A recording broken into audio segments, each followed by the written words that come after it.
I'm going to start with the roll call. The clerk advises that all members are present except Councillor Demerla, Councillor Dillon, and that is it. Declarations of conflict of interest. Seeing, I'm looking to my screen and don't see, and I'll take a wave if anybody, but I don't see anybody waving because we're going to get an update on the screens. So I see no declarations of conflict of interest. Approval of the minutes. It has been moved by Mayor Thompson, seconded by Councillor Raz. All those in favor? That is carried.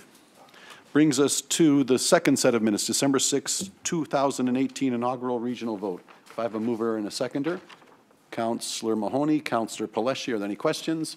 Seeing none, all those in favor? Any opposed? That is carried. Approval of the agenda. Ask Harjeet at this time. Yeah, at this time, what I was going to ask is, in terms of some new business that I think is rather timely, I want to thank my colleagues that were here for the orientation that we had, and I want it noted on behalf of your constituencies that the 8 new members of Council, Mayor Brown, Deepica Demerla, Dasco, Dillon, Fortini, Santos, Sinclair, and Vicente, all attended. We had perfect attendance. And brownie marks for those that came in for a little extra classwork. Councillors Downey, Innes, Kovac, and Paleshi joined us as well. So thanks to all of them, and your constituents should know that. At that time, we got a very good update on our new communication and speaker system, and it has some nuances that I think those that wouldn't have had the benefit of the presentation should be aware of, including what happens and what cameras are on you when you push certain buttons. So the clerk and I have agreed that we're going to call Harjeet Gill up, our technical coordinator, to give everybody the benefit of that information before we get started. Harjeet, welcome. Good morning, everyone. So I'm just going to quickly run through the key pieces of technology that we went over last Thursday. So your microphone device that's on your desk will be the key piece of technology that you will use during our meetings. On your device, you have an LCD panel and 2 buttons. One is labeled Speak and the other is labeled RTS. So your Speak button will simply turn your microphone on and off. You will know that your microphone is on when you see the red light up around the neck of the microphone, and your speak button will also light up red. Now, the system has been designed to allow for a maximum of 5 speakers to be active at one time, or 5 microphones to be active at one time. So if you press your speak button and it starts to flash green at you, it's simply notifying you that the maximum number of active speakers has been reached. Your RTS button is your request to speak, and that will place you in the queue to speak and will also notify the chair. To remove yourself from the RTS, simply press the green button, or the RTS button, and your green light will turn off. Now, an important thing to note is that when you are acknowledged by the chair as the next speaker, you are required to turn on your own microphone. And the new system has an automated camera function that is activated by your microphone. So anytime you press your speak button, a camera will automatically display your seat. So it's very important to remember to turn off your microphone when you have finished speaking. So the LCD panel on your microphone device will display a list of active speakers on top and the RTS list below. You do have the ability to scroll through this list by simply pressing a little white arrow that will display below the names. And you will also be using the same panel to vote. So once the vote is activated by the regional clerk, your vote touchscreen buttons will automatically appear on your panel, and they'll look just like you see on the screen. So you will use the left side of this screen to vote. We ask that you please disregard the right side of your screen. That is simply visible as part of the design of the AV system, but the functionality of the buttons on the right has been removed. So you're going to simply press yes, no, or abstain, and you have the ability to change your vote up until the regional clerk stops the vote. And then the results will display up on the main screen and your small monitors. That's it. Any questions? Are there any questions? Does somebody want to try their button for the first time?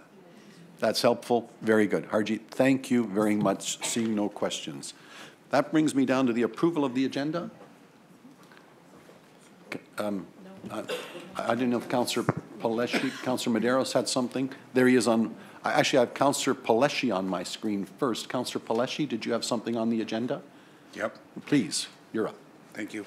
Mr. Chair, we have Randy Nielsen, Brampton Bramley Christian Fellowship President, and he just approached me. There's it's just a letter of communication, but their staff are requesting referral to Human Services with a report.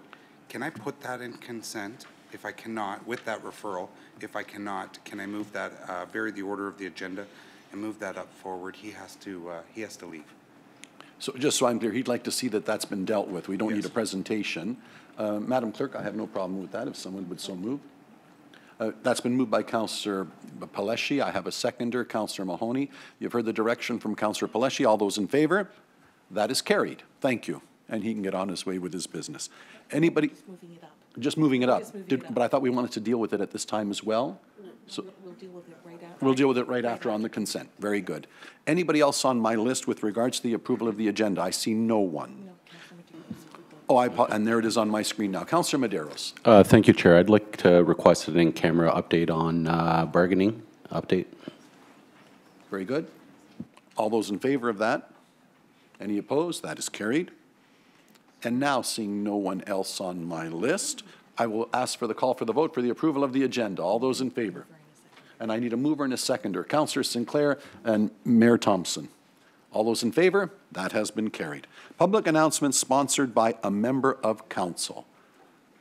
Seeing no one on my screen, the consent, perhaps clarification for the, and for 8 new faces as well, through to the clerk. The public announcement sponsored by a member of council would be?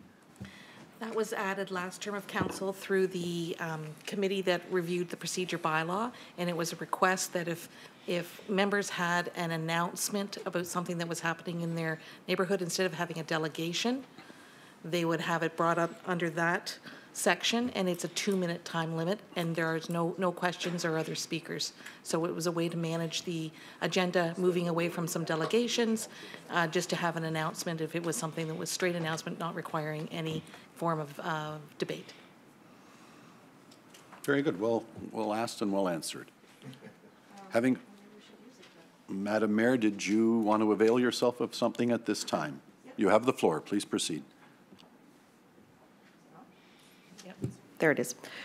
Okay. I'm not sure what the purpose of this is, so I'll try and open it up.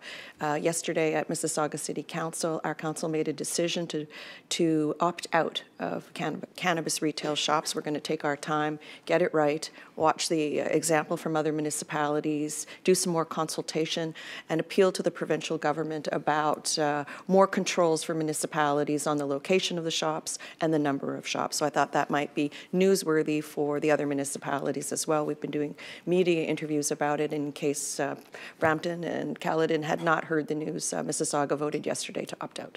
Thank you. Madam Mayor, on that point, early this morning as the CAO and I were in, that did come up as a side piece of discussion because certainly that would have some impacts on funds that we otherwise would receive for policing in the region.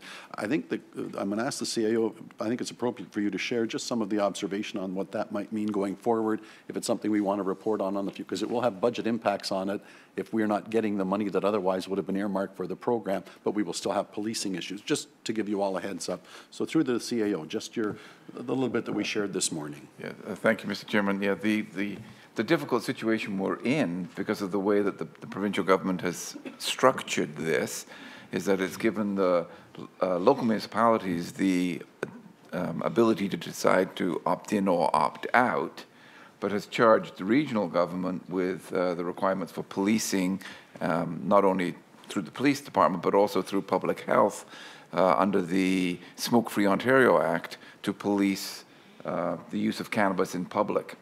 The revenue that would be put towards that, and our estimates are in a couple of $1 million, I think, over about $2.5 million, I believe, over 2 years, won't be coming to us in the show. Well, it won't be coming to us because of the decision to opt out. So it puts us in, it really kind of pits us against each other in a way, but we're going to have to see how this unfolds and work with it. And fully respectful of the local municipalities' decisions, I just thought that you should be made aware of that because I think that's material. Back to you, Madam Mayor, you still have the floor. Thank you, Mr. Chair. My understanding is that all municipalities, whether you opt in or opt out, do receive year 1 funding. It's year 2 funding that lapses. And perhaps by then, perhaps we will have opted in and maybe they'll be changing the rules, who knows. But year 1 funding, everyone receives. It would be year 2 that would be left on the table. Mississauga's case, 50% of the region funding. I think it was, I think we came to a 50-50, not a 75-25, was about $330,000. Thank you. Yep. Mayor Thompson on that same subject? I just have to. Yeah, thank you. I just wanted to say as well, we're consulting, and our final council meeting to endorse it is the 22nd. So, as I said to my council, we got to make sure we're done by midnight. But what I think it isn't about the money, and I understand where the region's coming from. It's about protecting our community and keeping it safe. And I think that's the role the lower tier municipalities are having to deal with, is we have to protect our citizens the best way we know how. Absolutely. Thank you. Mayor Brown. On that note, the city of Brampton had a discussion on this as well. And similarly to Caledon, chose to have a special council meeting in January closer to the deadline of January 22nd out of concern, and I just wanted to thank the mayor of Mississauga for highlighting this out of concern that despite the fact the revenue seems to be going to other levels of governments and their treasury, the policing cost, which according to FCM could be as high as $9 million, is being left to local government to assume the cost of. And I think we all found that challenging, and I think the advocacy that Mayor Crombie spoke about is important. It's our job to keep our streets safe, and if the funding is not there to have zero tolerance on drug-impaired driving, well, that's very problematic, and I think it's our responsibility to highlight the funding shortfall. Very good. That concludes that subject. I have no further speakers with regards to public announcements. That brings me to item 6, the consent agenda, and I will be calling them out in turn. And I think many of them will have to be dealt with, but nevertheless, 8.1, 8.2, Just so we're clear, so now 8.1, because nobody just said to help hold it, they want it to go on consent. yes, I'm assuming that implies consent. I'm assuming they're held. Thank you for the clarity. When I call them out, I am assuming we will be dealing with them on consent. Oh, okay. Oh, no, but and we will be discussing that afterwards. Perhaps I'll do this, and especially again for the Madam Clerk, what do you think is the most effective way to deal with them as we go through the consent agenda? When Chair Yanika calls out the number, if you'd like it held, please note, raise your hand, press your RTS so that we can see it needs to be held. If there's no one that wants it held, it will go on consent. As for the first committee reports, they are to establish the committee. The actual appointments to that committee will be done under 8.9. So 8.1, for example, could go by consent if everyone's in agreement to form such a committee, and then at 8.9 we'll be actually doing the appointment to that committee. Yes. Very good. And thank you for that clarity. So perhaps, as I say, I'm assuming all of them virtually have to be dealt with, but nevertheless, I'll ask to be called out on consent. So starting over again, for those which we wish to discuss, they will be called out accordingly. Right. Very good. Item 8.1 is hold. It's consent. On consent. It's consent. Very good. Item 8.2. Councillor Parrish? Parrish wants that. We want to hold that one. Very good for further discussion. Item 8.3. We have consent. No, sorry, to be held. Hold. Okay. To hold. And if you can just call out hold as well for further discussion. 8.4. To be held. Item 8.5. I think we need that held as well because the direction is required. Item 8.6 requires a presentation, so that is held. Item 8.7, terms of reference for accessible transportation master plan. Consent. That is on consent. Item 8.8, the Hanlon feeder main. That is on consent. Item 8.9 certainly has to be held. Item 8.10, hold. Thank you. Item 8.11, procurement activity. Hold from Councillor Raz, thank you. Item 8.12, the triennial report. On consent. Item 8.13, interim regional requisition bylaw. On consent. Item 8.14, contract extension for Peel Adult Family Emergency Shelters. On consent, item 8:15, report from the regional clerk regarding the public meeting held on September 13th. To be held or on consent? Held, to be held, item 8:15. Item 8:16, report of the Audit and Risk Management Committee. On consent, item 8:17, report of the Region Appeal Accessibility Advisory Committee. Consent. And item 8:18, report on the Community Water Fluoridation Committee. On consent. Madam Clerk, would we like to deal with communications at this time? Carrying on then with communications, item 9.1. On consent, requiring no further discussion, item 9.2. Consent, item 9.3. To be held, yes. Item 9.4. Needs to be held. Item 8.5. Sorry, 9.5, regarding the appointment of Legal Services Board correspondence. On consent, item 9.6. Consent, item 9.7. We'll need that held. Item 9.8. Consent. Very good. And the other business notices of motion we will deal with then. Very good. So with that, I come back to the main body of the agenda. I see we have no delegations. Let's turn to the reports before us. Madam Clerk. Oh, sorry, my apologies.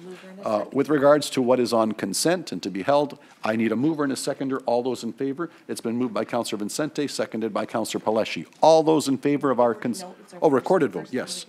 Recorded vote, please vote accordingly.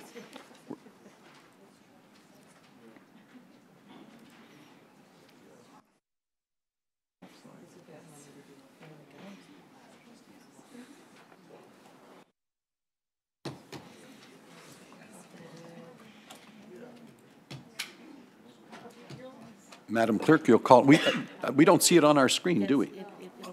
Oh, there it is. Okay, very good. Madam Clerk, we have consent.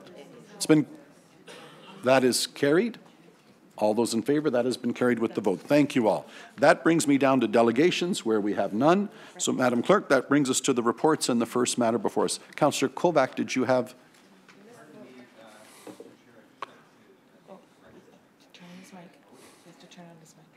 John, can you turn your mic on, please? Thank you. Please proceed. Pardon me, and thank you, and through the chair, Madam Clerk, I don't believe that that my name was listed there, even though I had voted. So I don't know if I'm the newbie who hasn't yet used the technology, but it looks pretty clear to me. I pushed the button. Can you make an amendment to have me included so that I've correctly voted alongside members of council? Sure. Thank you. Thank you, Councillor Kovac. Madam Clerk, that deals with that. Now we go to the items that we've held. First item before us is item 8.2, establishing a police paid duty community events committee. I have a list. Councillor Parrish. Yes, during the break, Councillor Sato moved the motion and I seconded it, or the other way around. During the break, it was an election. The clerk sent us, it was a small break, sent us an alternative to forming a committee, which was a motion that was drafted that would deal with our problem, which is money being transferred for the paid duty from the region, and then we dispense it to our groups. So I don't think we need this committee. Can we see the motion? Yes. I have Councillor Parrish, I have Mayor Brown on the floor. We have the motion and that's been discussed as well. I think we agree. I think you're on the right path there. Madam Clerk, did you have something further on that? No, it's on the screen. Oh, it is on the screen as we speak. My next speaker is Mayor Brown. Mayor Brown.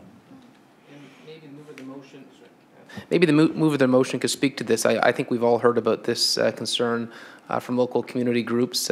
I know one of our local Gujaras mentioned for the Khalsa Day parade that in another municipality they allow volunteers from who are police officers to participate, but there may be a barrier here. And so what I would hope that as we look into these type of events that that could be looked at too, if there's anything prohibiting a police officer from volunteering. Through to I don't think that was anything to do with this motion. I think this motion was strictly financial, so that if you want that to be looked at, you probably could ask staff to look into it through the Police Services Board. But this is strictly transferring money from the region to the municipalities to cover parades and paid duty police, because they increased their costs last year. They took their volunteer part of it out, and we were all hit with those, or all our events were. So I think the decision was made last year on a one-time basis to transfer the money from the region to the cities for these events, and now we're making it permanent, I understand, and it'll increase proportionate to what the police bills increase. So that's what this substitute motion is. We didn't think, Councillor Sato and I, since we moved the motion, that we need to form a committee. It was solved by the clerk and the CAO. So that's what you see up on the screen. Okay. Mayor Brown, you still have the floor. Is that something you would like, the broader issue that you've raised, referred to staff? I guess this is the solution. This is the immediate solution, and maybe another time we can look at whatever enables police officers to volunteer in their police clothing. Very good. I have no further speakers, so do I have a mover on, my screen's gone up, but I believe I have a mover. It's Councillor Parrish. Do I have a seconder? Councillor Sato. You have the motion before you. I will take it as read. If you would please vote now.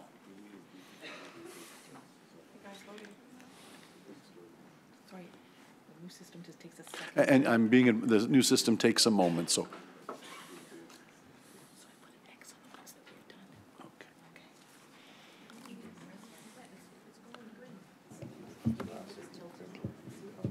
Madam Clerk? Madam Mayor, you have the floor. It doesn't really show us that we've voted. You know, in Mississauga, it's light yellow and it turns dark yellow, it illuminates when we've accepted our vote. This doesn't do that. So we don't know that we're the ones that are missing. I can't see it. So if the light shines on it and I can't see it, it doesn't work. So I want to know when that it has accepted my vote, and I don't see that. We'll see what we can do about... And mine, they both are. So look at the yellow one. It is 2, and so is the red. Right. And further to the mayor's, I'm assuming you see all I see right now is the motion. So if I was voting, I wouldn't know if I'd vote. I'm assuming you're looking at what I'm looking at. The clerk has it. Oh, you have your little screen, but you're absolutely right. That's hard to make out. We'll look into brightening the colors to show that the vote has been taken. Mayor Crombie, you do get indicated on my screen when you voted. If I note that you are sitting in your chair and there's no vote recorded here, I'll point it out. Very good. And through to the clerk, my little screen shows the number 24, so I would assume that means everyone has voted. Are you ready to pronounce on the vote? There it is there. That has passed. Okay? Everybody, Councillor Sato, why don't you say that again, please? Sorry. As we're voting, in Mississauga we have the same system, but it shows on the screen. So for those of us, and I think a lot of us, the light is shining on our, it would be very helpful. It's nice for you to know, Catherine, but... And the chair would like to know. And the chair would like to know, too. I'll take it up with the contractors that did the system for us. Thank you. Okay, thank you. With that, I've called that vote concluded. It has passed. Thank you. That brings us down to the next item, item 8.3, establishing a diversity, equity, and anti-racism committee. Madam Clerk, do I have a motion before me? You do. Does anybody wish to speak to the resolution? It is Councillor Medeiros first on my list. Councillor Medeiros. Thank you, Chair. I guess through the staff, and it's more of a comment. Having participated in Brampton's Diversity and Inclusion Committee, one of the, I guess I would say the learnings was trying to meet expectation from the community and implementation. And when you bring topics such as equity, it's so far-reaching. So I think for this committee, I would just ask staff that the scope has to be very tight, and there has to be that expectation, because what I found, you had a lot of advocacy groups around the table with everyone with very important issues, and the frustration as we proceeded to not seeing that action, I guess, they were looking for. So I guess my comments are more about, there has to be strong focus and just work with these groups in terms of what exactly or what type of action do they expect, because I've had some groups already approach me and talk about hiring practices and so on, and I think those are great recommendations for us to hear, but at the same time, I guess it's just my concern when we deal with these issues is that each group has different understanding of what this committee will be and what can be proposed. And even to get representation, we found a little bit of a challenge at the City of Brampton as well. Yes, Councillor Medeiros, and I thought it, and the clerk whispered it in my ear, exactly the fundamental reason for the committee and a marvelous topic for the first meeting of the committee. Thank you. I will go on with my list. My list next is Mayor Thompson. Thank you. What I'm asking is, we're bringing this forward, but I don't see on the committees where this is where you appoint the people. So are we appointing people here now with this motion? Under 8.9, but it didn't seem to be clarified with that. So it didn't really identify itself in the report. So that's why I'm asking. We were waiting to see whether the committee was approved, and then we'll do the appointments under 8.9. If the committee wasn't approved, we wouldn't be putting it under 8.9. We'll Understood. be doing a call for interest. Okay. No, that's why I just wanted to clarify. Thank you. Thank you, Mayor. Councillor Downey. Thank you, through you, Chair. I couldn't agree more with my colleague, Councillor Medeiros, but I think that now is the time for the discussion, and I think that, you know, in Peel we are leaders, and I look forward to being part of this discussion as we move forward and lead it to a great place, because we can definitely get there. I think many of us watched the news last night, and some of our neighbors to the north in different communities struggle with a lot of these issues, and I think that, you know, I've always been very proud to be a part of the Region of Peel, and I think that we can do some really good work here. And again, lead the path, lead the way. We are, you know, really pioneering. So, thank you. Thank you, Councillor Downey. Councillor Sato. Thank you, Mr. Chairman. I'm going to make a suggestion that the word, because you referred to the word equity and it means different things. We were told in Mississauga very clearly when we were doing our human resources strategy to not use the word equity, because there's really no such thing. And if you look at every person around here, you really cannot achieve equity between even the people around this table. They are using the word fairness. And the lady who actually spoke to us about this was a young black woman. And she said, stop using the word equity, because it, as you said, it means different things to different people. What we are trying to achieve is fairness, and we looked at it from the perspective of our human resources policy, and Councillor Mahoney will remember that conversation, because I used the word equity and I kind of got my hand slapped. Don't use that.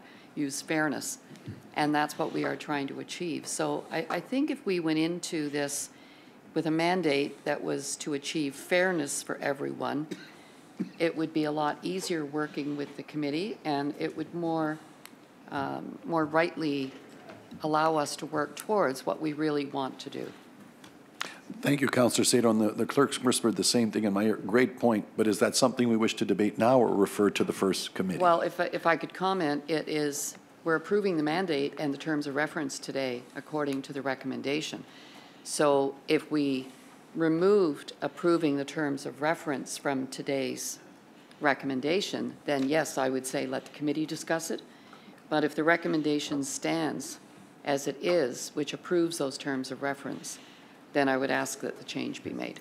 So whichever way it is. Okay, so what I'm going to do for the time being is no one has moved or seconded the motion. I would be happy if you were to move the motion, and that is the wording that you would propose. I will do Perhaps that. that gets it on the floor. I will do that with that amendment. Thank you to keep us moving along. Would someone second that at this time? Councillor Downey has. Thank you. I go back to my list now that we have that motion on the floor. Councillor McFadden. Thank you, Mr. Chair. I couldn't agree more with Councillor Medeiros' comments about how we have to fine-tune this committee. I sit on the Diversity and Inclusion Committee with Councillor Starr at the City of Mississauga, and we've had our challenges about the mandate and things that people have expectations on when they come into this committee. And we're going to be fine-tuning this with the mayor and Councillor Starr and myself, who will be sitting on it again this term. So I'd be happy to put my name forward for the region if there aren't any other, councillors that would like to sit on that. But I could certainly bring some expertise to the committee as far as what we've gone through for the past 4 years. Thank you. Thank you.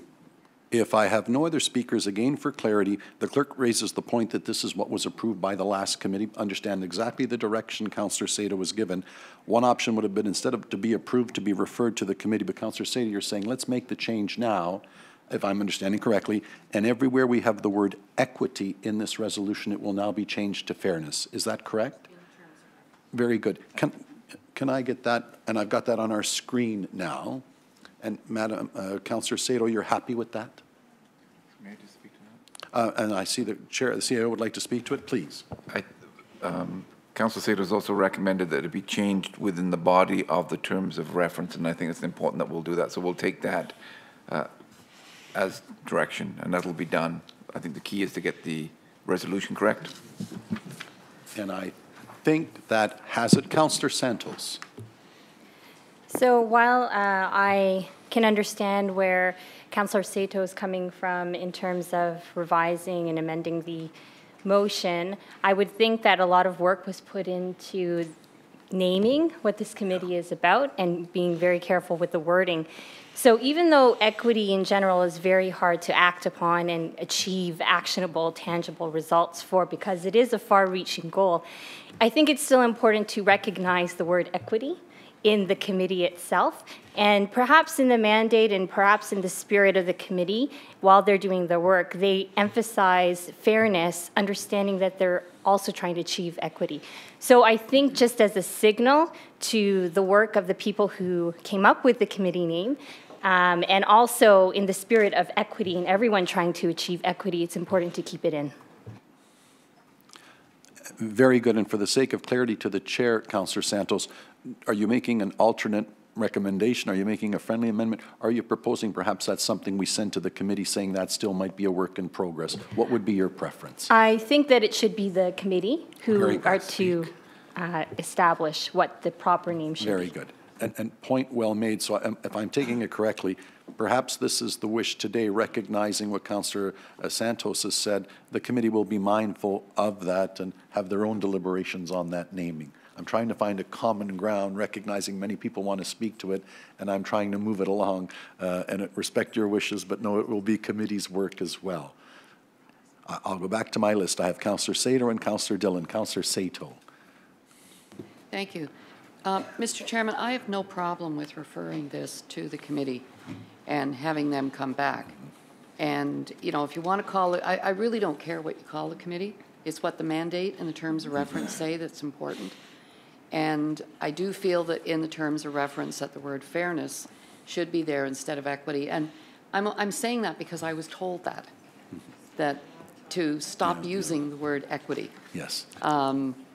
And, you know, but if you want to put it in the title, I don't think it really matters. I think it will raise expectations that maybe are not, we are not going to be able to achieve. And that's basically what Councillor Mahoney and I were told when we were at that meeting, that, you know, don't promise what you cannot provide. But if you want to leave the title as it is, that the committee be established, and then that the terms of reference be reviewed by the committee and come back to council. Yes. I would be fine with that. I really think that has it, but I'll continue on with my list. Councillor Dillon.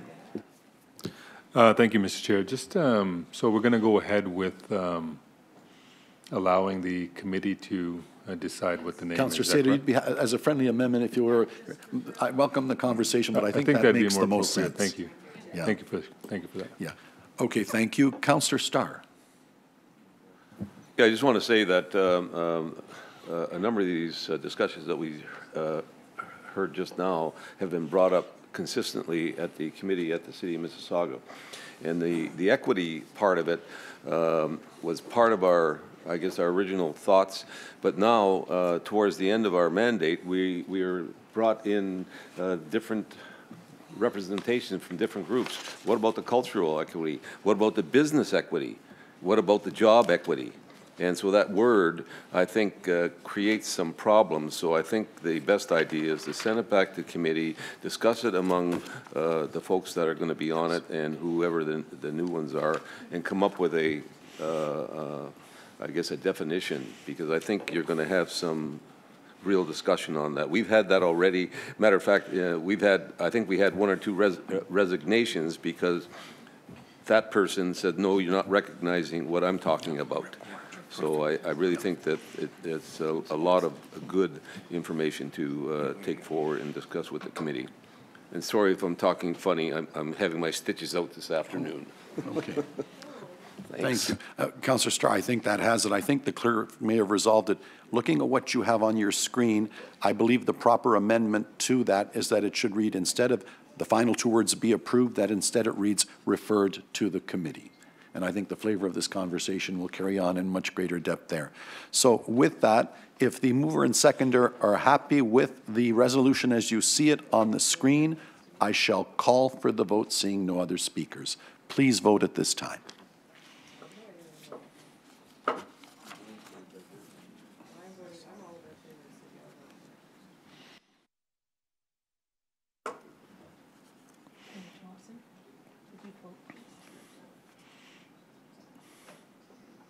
I see 24 on my screen, Madam Clerk. I will call that vote complete and carried.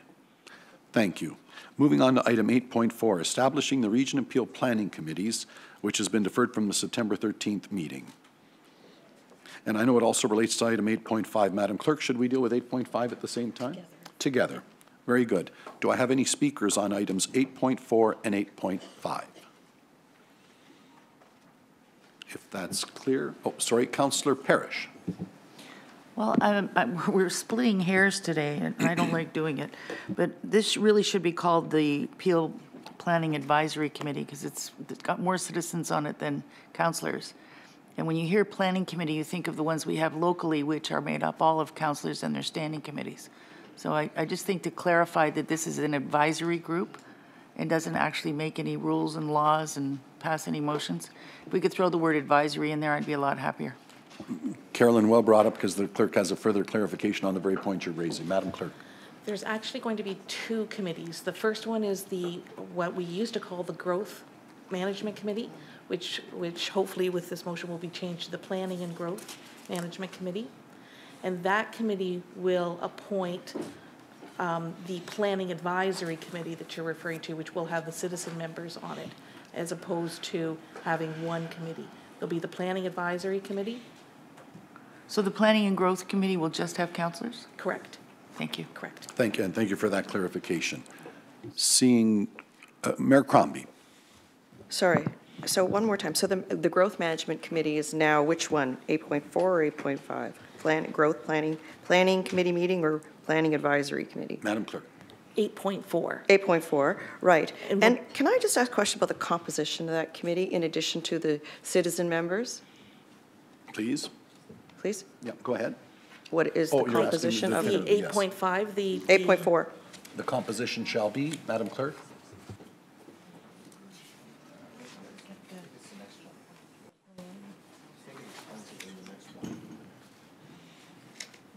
Well, whichever one was the former Planning and Growth Management Committee. That we would have been accustomed to. Correct.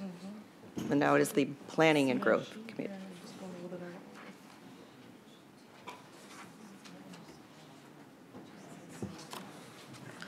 It requires at least one councillor from each municipality, but there is no maximum limit of councillors to sit on that committee. Currently, we have 13 interested councillors for that committee. Is the same true of the 8.5? No, the 8.5 will be the advisory committee, and it will be made up predominantly by the citizen members, which will be appointed through that Planning and Growth Management Committee. And why wouldn't we have 8.4 based on a balance of our representation here at the region so that there is equal voting for Mississauga? That could be established at the committee through the Well, not if we appoint equal numbers today, or if there's many more from one municipality than the next. I mean, I think we should indicate that we want, 5 from Mississauga and 3 from Brampton and 2 from Caledon. We can amend the terms of reference to reflect that. That's not the current terms of reference, but there's nothing to stop a motion coming forward today to amend the terms of reference. That's how we vote here, so I would think a committee as important as that one should reflect the same balance in the voting. So, Mayor Crombie, is that the motion you would like before the floor? Would you move that? I would move that. Okay. And just so I'm clear, if I may, so everybody else can catch up with the conversation, if I could have you clarify exactly how you think the committee should be structured, I think the please. committee should be balanced in terms of our voting here, based on our populations. Mississauga should have 5 members, up to a maximum of 5 members, Brampton 3, and Caledon 2. Very good. You've made that clear. I require a seconder for that motion before I'll put it on the floor for discussion. Will someone second that motion? Councillor Starr, thank you. With regards to that motion, I see but I saw Councillor Thompson, Mayor Thompson first, but Paleshi seems to be above now. With respect to Councillor Thompson, Mayor Thompson, I acknowledge you first, please. He was there. And then I know that. I saw the exact same thing, but now he's at the bottom. Anyway, I did acknowledge, and thank you, Councillor Paleshi. Mayor Thompson, you have the floor. A comes before M. So where I'm going is, to me, is the Growth Management Committee, I think, was extremely important the last time.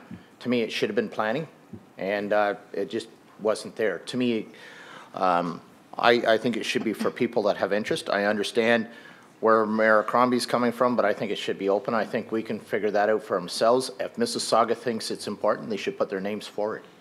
I think it should be as simple as that. And am I correct? The clerk has already told us that we can have any number we like? Exactly. Very I think good. anybody that has interest, that cares about our future and their planning, this is important. I don't want to stifle it to a few. And then if you don't have people showing up, then it's a loss. So I really think it's very important that we allow council, if they're passionate about it, should be entitled to serve. Madam Mayor, as the mover of the motion, I'll let you speak to it, because that I think that anyone who is interested in the topic can come and participate, but that there should only be 10 voting members on the committee. And if one of the members hasn't shown up, you can provide an alternate to vote in their place, just as we do here. Please, you still have the floor, Mayor Thompson. If I could counter that, where I'm coming from that is that shouldn't matter, because at the end of the day, what's even decided comes back to council, and that's where you have the majority of your votes anyway. It shouldn't matter. This is just a committee. This is not a council. Council still has the final approval. You can only move by consent to council. So that's why I'm saying I do not see this necessary when it's a committee. Understood. And the clerk's just brought up an important point that may help you in your deliberations. As it now stands, what is the interest on that committee, Madam Clerk? 6 members from Mississauga, 3 members from Brampton, and 4 members from Caledon. Very good. Mayor Thompson, anything further? You have the floor. I will now acknowledge Councillor Paleshi.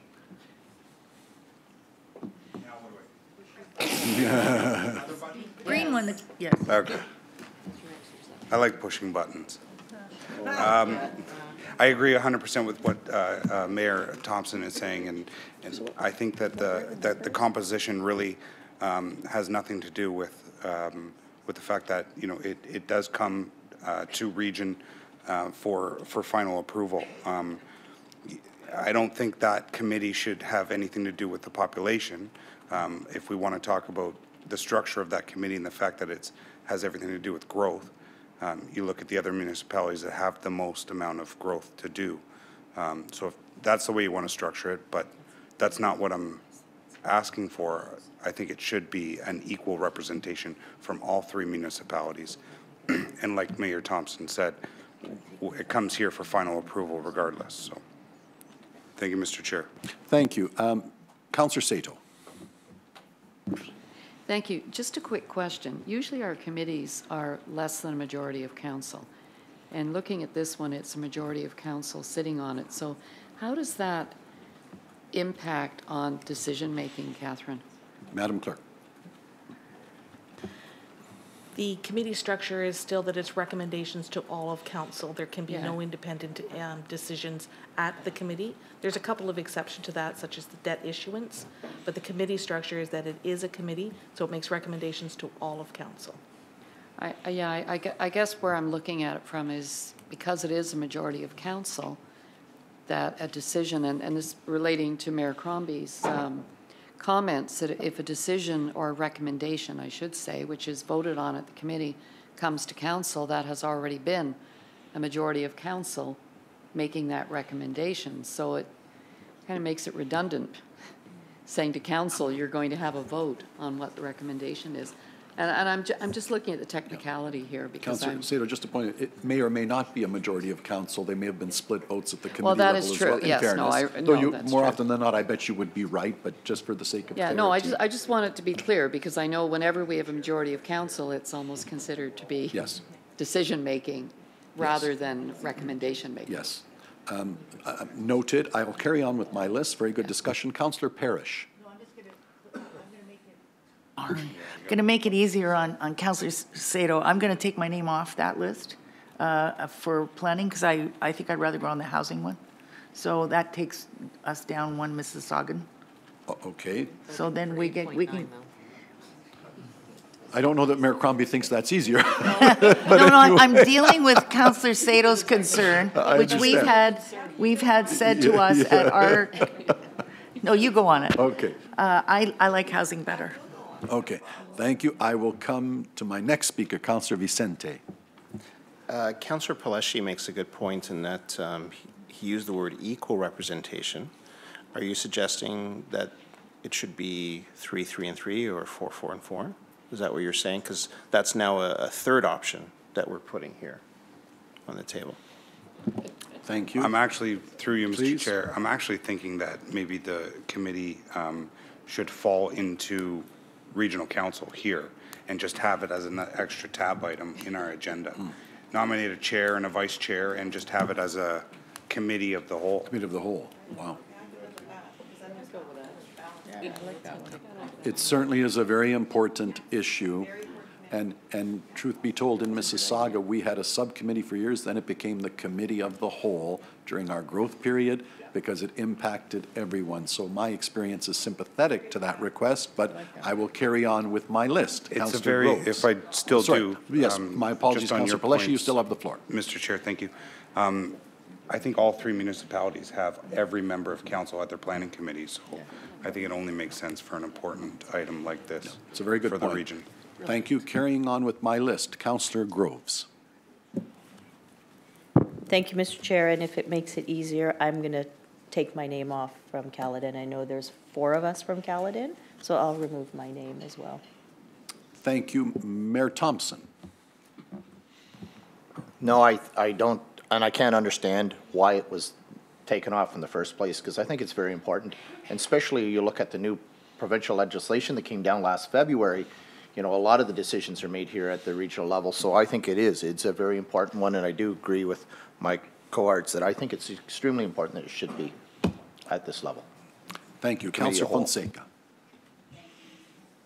Oh, yes. Through you, Mr. Chair, I was just going to say I agree wholeheartedly with Councillor Paleshi, and if he wants to put that forward as a motion, I would second it. Thank you. Mayor Crombie. Mr. Chair, my interest was only maintaining the balance that exists here at Council. It is a very important decision, very important discussion, very important committee.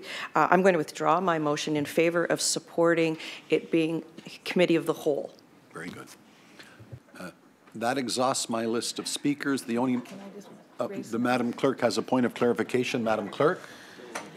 So the motion before us then is to create a new section in the agenda and appoint a section chair and vice chair today to chair that section. We'll put the growth-related items under that section of the agenda, and we will report back then on the composition and appointment of members to the citizen committee, the LPAT, the advisory committee. Is that correct? That's okay.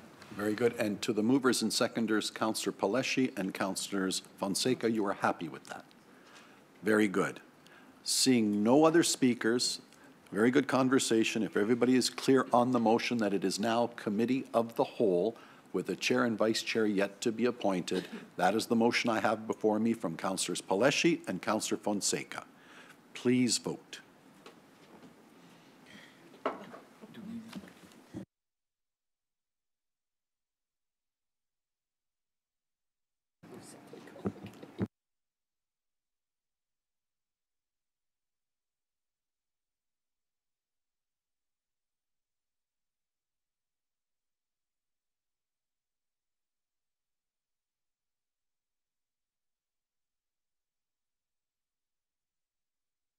Under the section. Okay, very good. That vote has concluded at 24-0, so that motion is carried. Councillor Parrish, I still have you on my list. You have the floor. Yes, I don't know if we should do it now or wait until we're doing the other committee appointments, but I would like to nominate Councillor Paleski as chair of the new planning section and Councillor Fonseca as the vice chair. And what I will do is I will hold that at the appropriate time, the clerk's time, but I will acknowledge you names first at that time. So with that, item 8.4 has concluded. That now turns us to 8.5 as it related to the advisory committee. Madam Clerk. Which would be referred back to the next meeting, and we'll place it under that section of the agenda. So it's a referral. If everyone is satisfied with the referral, I will take a mover and a seconder. Mayor Thompson, Councillor Mahoney has seconded that. All those in favor of the referral, do you require a show of hands or the buttons? We'll do the buttons. We'll do the buttons. All those in favor of that referral? If you would vote accordingly with your button, please.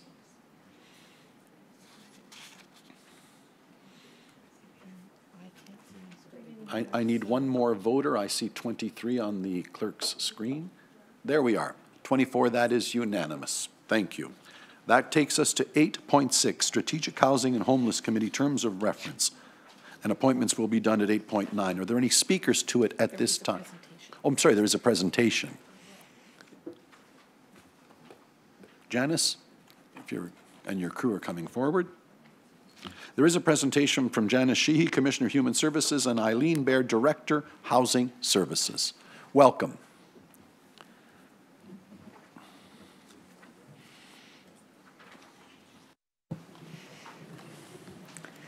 Good. Okay. And please proceed. Okay. Oh, we're just having a technical difficulty. Okay, thank you. Now we're fine. Thank you. Good morning, Chair and members of Council. We are pleased today to provide you with a brief overview of the region's role in housing, our 10-year Peel Housing and Homelessness Plan, and the governance structure that is being implemented to achieve the outcomes of that plan.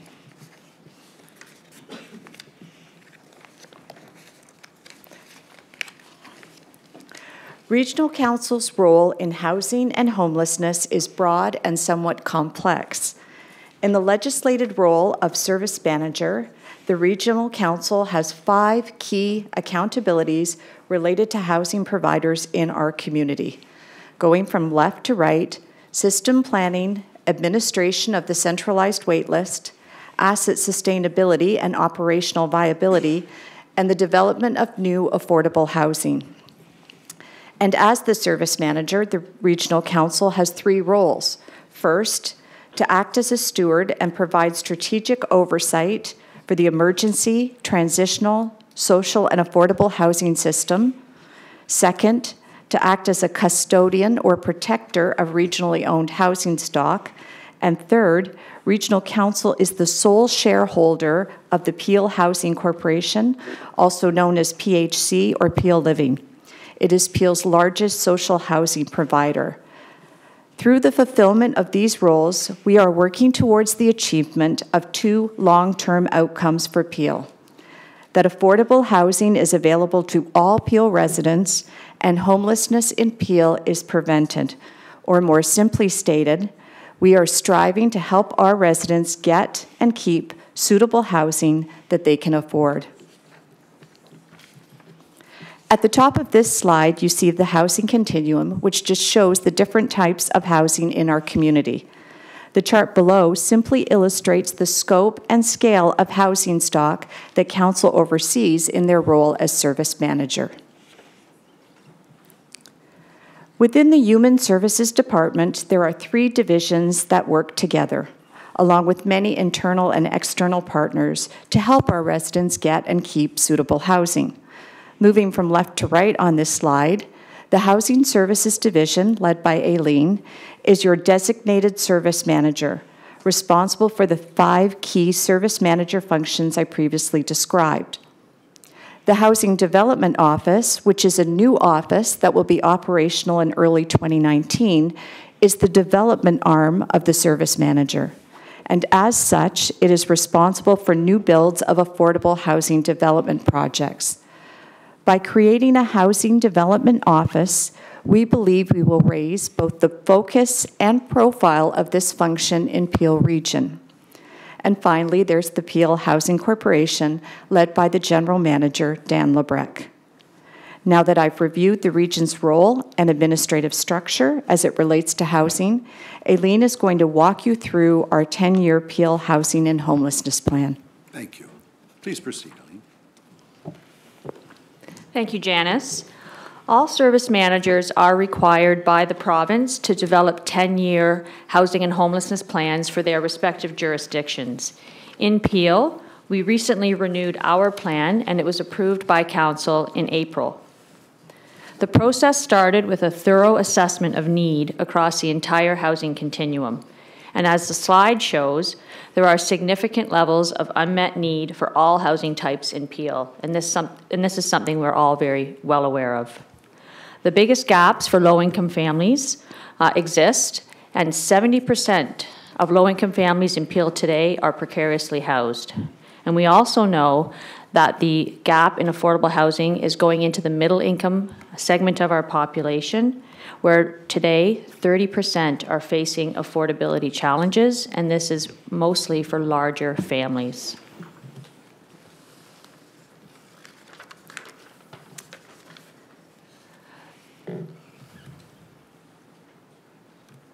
There we go.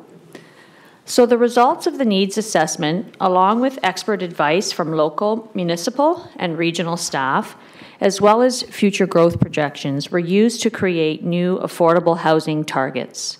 And as the slide shows, the new target is 20,000 affordable units over the next 10 years. 10,000 for low-income families and 10,000 for middle-income families. It's important to note that the target for low-income families includes emergency, transitional, and supportive housing types. And as you can see, the targets are further broken down for each local municipality. I really want to emphasize that we are in no way suggesting that the targets can be achieved by the region of Peel alone. Achieving these targets will require ongoing investment and cooperation from all levels of government, the private sector, and the not-for-profit sector.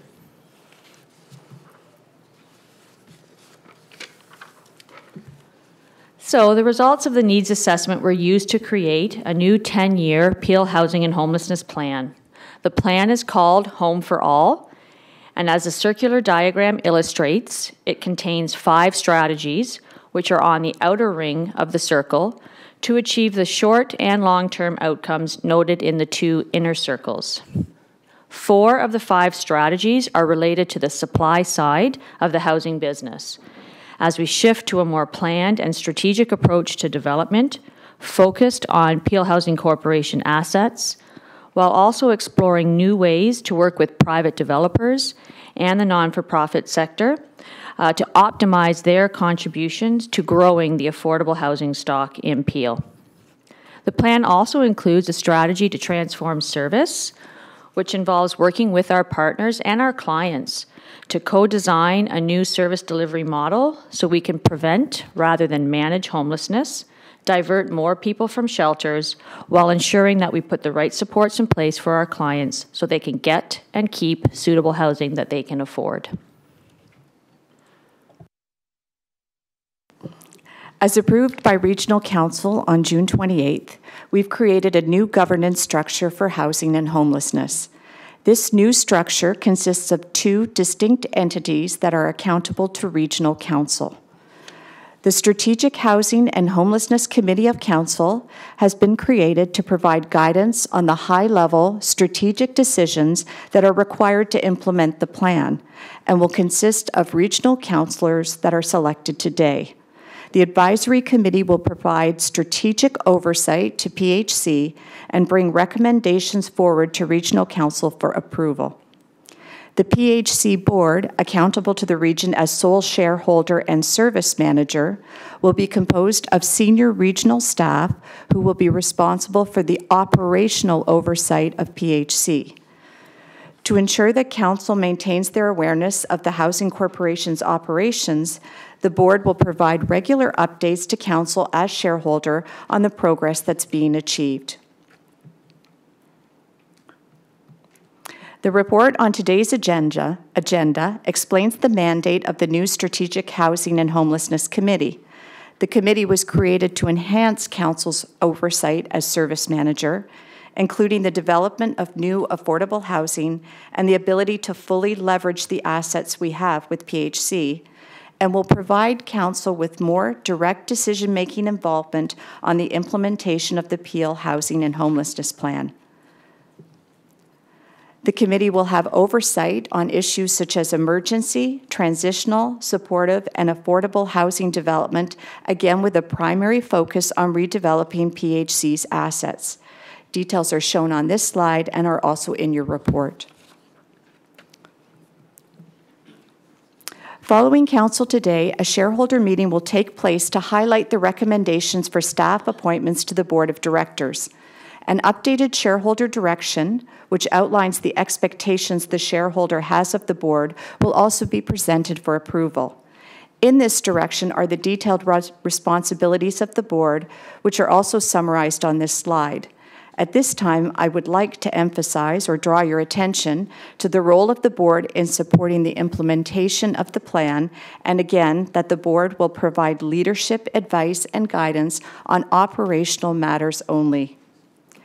This newly defined relationship and the specified areas of focus will allow for greater clarity and greater integration between PHC and the service manager, so necessary for effectively implementing the strategies outlined in the plan. Further information on the board, its composition, the shareholder direction, and the escalation process for concerns, complaints, and delegations will be provided to you at the shareholders' meeting. Thank you very much, and we are pleased to take your questions. And there are, thank you. I have my list is Councillors Groves, Star Vicente. Councillor Groves. Thank you, Mr. Chair, and thank you for your presentation. Just a couple of questions. And I know there is a need for more housing, affordable housing, and so I guess this is going to include housing for seniors as well?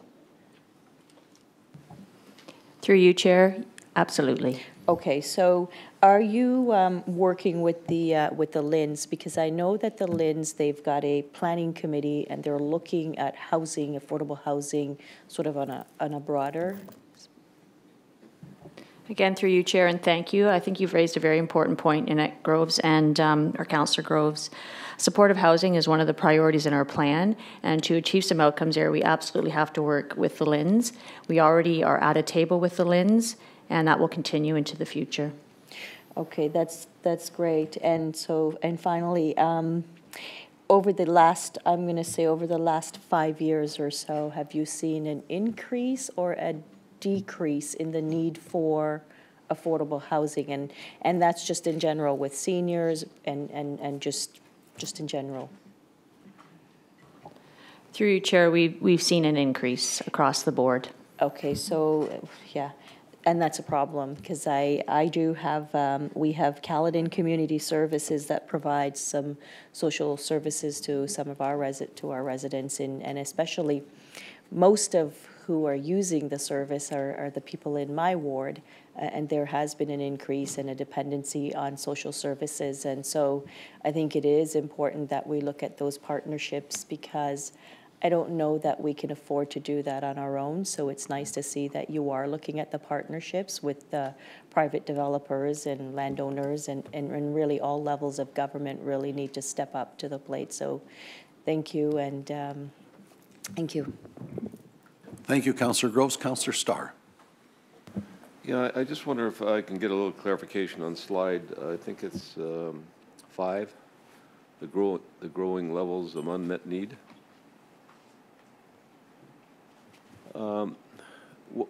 The households without permanent housing, is there a number there, or A, B, and what is permanent housing? So through you, Chair, households without permanent housing are really those households that are in crisis and are homeless, either chronically or episodically.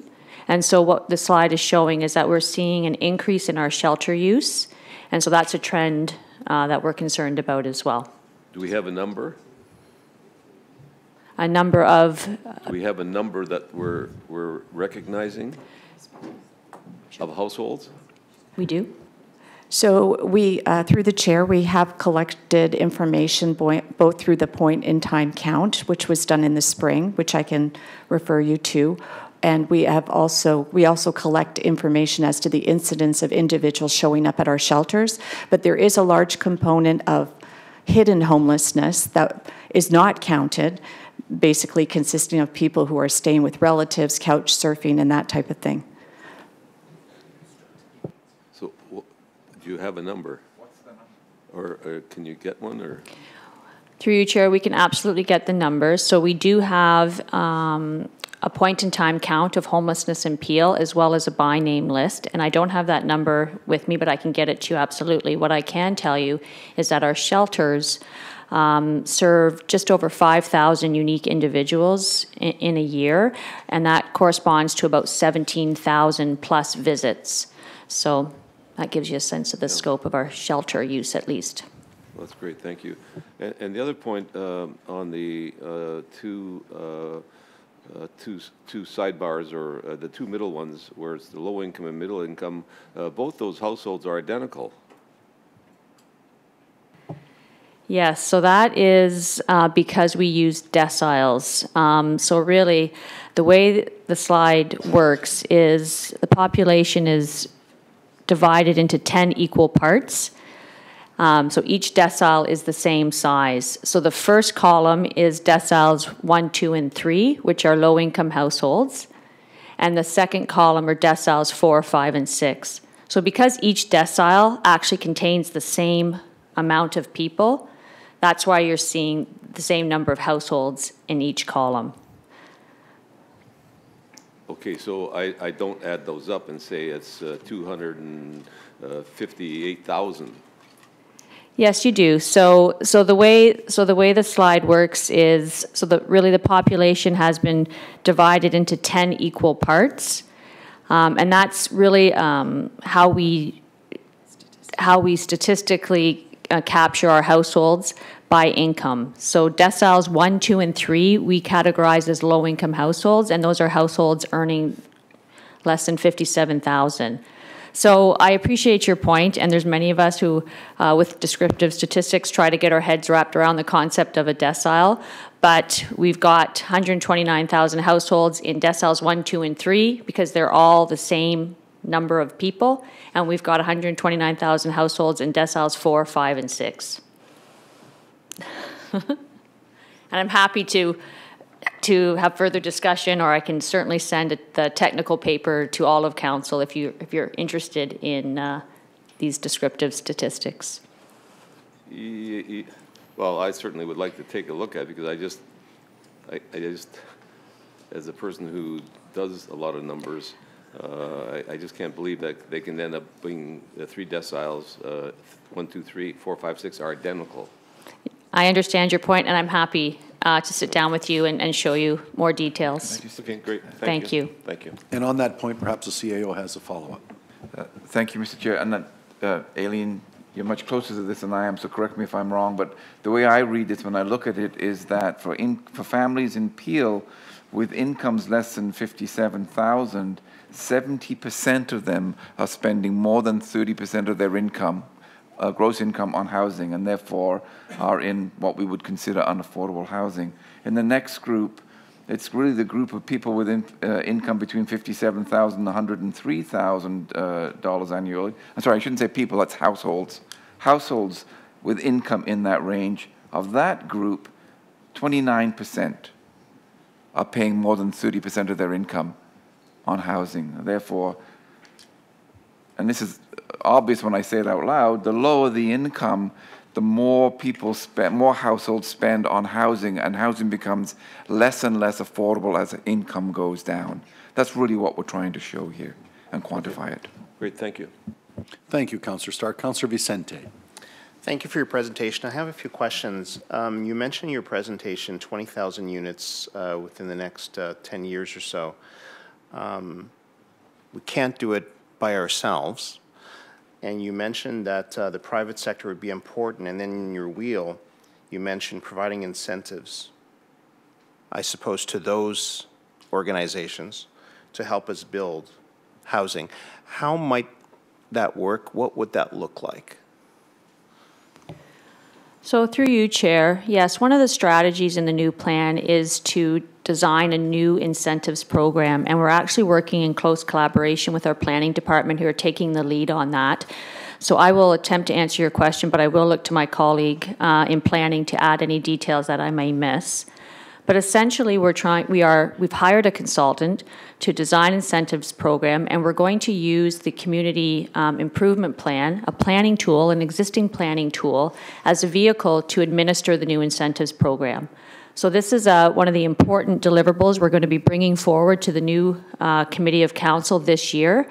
And we have a request in our budget for some money to fund this program, and we want to just start as a pilot. So that we can experiment to see if the program has the intended impact that we're hoping for. Just to add to that, sorry, through the chair. So as Aileen mentioned, we do have a request in the budget for $2.7 million, which is a relatively modest amount, but we're starting, this is the first time we've tried to do this type of work, so we are starting with a pilot project. Just as a follow-up, do we have any best practices that are currently employed in other municipalities that we could take some direction or ideas from? Through you, Chair, absolutely, and that'll be part of our work to do that jurisdictional scan and to certainly leverage best practices where they exist. And one final question. I know there's been a lot of talk around a national housing strategy put in place by the federal government, commitments of huge numbers. If we were to get our fair share, that would be quite significant. Do you have any comment on where the federal government is at in their plans to implement that across the country? Through you, Chair, yes, the National Housing Strategy has committed, I think it's over $40 billion in over 10 years across the country. The only money that's flowing presently is the co-investment fund. And I can say that the co-investment fund is struggling. There are some process challenges, and the mechanism, the co-investment fund is primarily long-term financing, where most of the providers we find are really in need of cash. So there are some difficulties allocating the funds, and we are actively involved in several tables representing service managers across the province to provide our feedback back to CMHC and the federal government about how we can have greater impact. But certainly with the upcoming election, it'll be interesting to see what happens federally, but definitely an important point of advocacy for us going forward. Yes, because this plan has been talked about now for several years, and to your point, we still have to see implementation of it across the whole country, and particularly here in Peel, correct? Correct, and at this point, there's only 2 projects that have applied for funding in Peel. Thank you very much. Thank you. Councillor Raz. Thank you very much, Mr. Chair. Thank you very much for the presentation. I think the establishment of this committee is a great start. Councillor Dasco and I had the opportunity to meet with Compass Food Bank earlier this week, I believe, or it was late last week. The days are a bit of a blur. And I guess looking at the short, medium, and longer term needs, especially of those people who are either homeless or at risk of becoming homeless. Certainly in South Mississauga, there's a challenge with respect to shelter space, and hopefully this committee will try to address some of those issues. But the Compass had some fantastic ideas about how we could try to address some of those short-term needs, getting involved with churches and certain things that the city that local governments could do. So I'm just wondering, what would the role be of this lower tier governments? And also, is there going to be an opportunity for organizations to make deputations at this committee to pitch some of their ideas, which I think are very transferable to other areas in the region? Thank you. Through the chair, absolutely.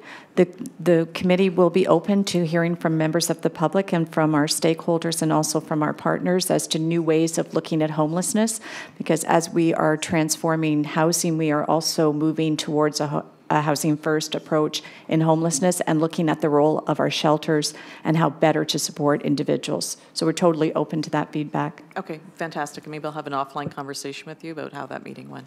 Thank you. Thank you. Councillor Dasko. Hi, thank you very much. I actually wanted to echo a lot of what Councillor Raz had to say, that we did meet with people of the Compass Food Bank earlier this week. They did talk about some of what I believe is the most important thing, and that's more of our immediate needs that are coming out. They're looking at some potential alternatives. One that they had, or a few that they had talked about, is what role churches can play in a greater capacity, especially as we have attendance and people that are involved with traditional churches have gone down, that perhaps that there's a role there for them. And then as well, in South Mississauga, there's a major trend, as I think we all know, of infill development. Houses that are waiting for demolition and things of that nature. They had also mentioned that they might be temporarily some of the owners might be temporarily approached for some immediate term housing. Is one, because one thing that we're hearing more and more down in the south, there was a recent thing that was, I think, in some of the media, is a park in Mississauga down in Lakeview had some people living in tents. So I understand that the plan that you have, and the 10-year plan is fantastic, but I do believe that we have to look at some of the shorter term and immediate term needs. Could I just speak to that? Please. Thank you, through the chair. I just wanted to emphasize to many of the new councillors that our policy in Peel is that we never turn anyone away from a shelter, even if we're in overflow. So unlike some other municipalities that might try to divert people outside of the region, we always make room available for anyone who needs housing. Yeah, no, I wouldn't suggest that you would turn people away. I'm just talking about the growing need and demand that's out there right now. Agreed. Thank you. Thank you, Councillor Dasko. That exhausts my list. Oh, sorry. Councillor Santos, my apologies. Councillor, it jumped to the top already this time. Please proceed, Councillor Santos. Thank you, Chair. Just a question about, as part of this committee, is it also part of their mandate through the whole process to collect data and survey the residents and the, I guess, the clients of housing and homelessness in Peel, because I think it's important to also understand the changes related to why people are homeless in Peel region. It's a very nuanced region, even within the different municipalities themselves. Through the chair, yes, absolutely. And for the first time ever, we are doing a full census of the individuals and households that are on our waiting list to get a better sense of what situation they're in and why they are precariously housed or in need of housing. Thank you. With that, that exhausts my list. The motion before me is that the Region of Peel Strategic Housing and Homeless Committee terms of reference attached as Appendix 1 to the report of the Commissioner of the Human Services titled Strategic Housing and Homelessness Committee terms of reference be approved. Do I have a mover? Councillor Santos. Is there a seconder? Councillor Vicente. All those in favor, please vote accordingly. Madam Mayor, I need to push the buttons again, correct?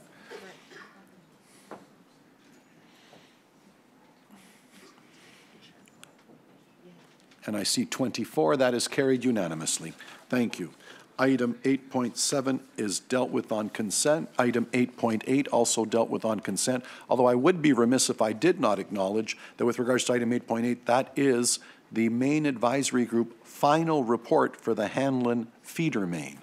And I'm well aware of the work the councillors of 1, 3, 4, and 5 have done in Mississauga on that file, especially Councillor Kovacs, I might say. So well done that that's moved right along and gotten to this point. A lot of hours of work into that. Very good. That brings us to 8.9, the election of council section chairs and vice chairs and other committee appointments. I have asked the clerk to just give us perhaps a brief rundown of how this unfolds, again, especially for our new friends around the table, so that they might be prepared and sort of understand the machinations of how this goes more smoothly than one might think. Madam Clerk.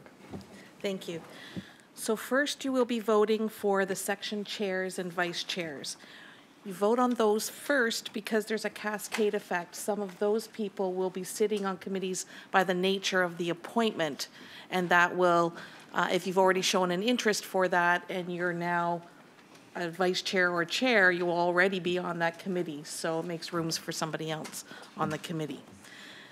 Because a councillor can only hold one position of chair or vice chair per section. There are some committees that have requirements of membership, such as at least one member from each municipality. When there is more than the maximum number of members who have indicated an interest from the municipality, we'll have a round voting, and the councillor with the least number of votes will be dropped off, and then we'll continue voting until there's a majority vote for the member if the municipality. Those round votes will be done by show of hand. The votes to actually appoint the committee will be recorded votes using the system. So we'll go through each committee and each board, and we'll have the recorded vote, and we'll take our time and make sure that we've got all the requirements for each of the committees by the membership requirements. Very good, thank you. There you have it. And what I believe I will remember, I've got the whole laundry list in front of me. So what I'm going to do, because it's sometimes helpful, is I'm going to enunciate every member whose name is before me running for a position, because as I know, sometimes by the time you get here, if I acknowledge your name, you might say, Nando, I've decided to move along, etc. Maybe that streamlines us down. So with that, the first item I have before me is enterprise programs and service sections. Those that have put their names forward for chair are Councillor DeMerla as their third choice and Councillor Fonseca as their first. Councillor I'm happy to have Councillor Fonseca be the chair. Very good. That brings me down to just one nominee. I will be quick to close nominees, but I will call it out. We have just one.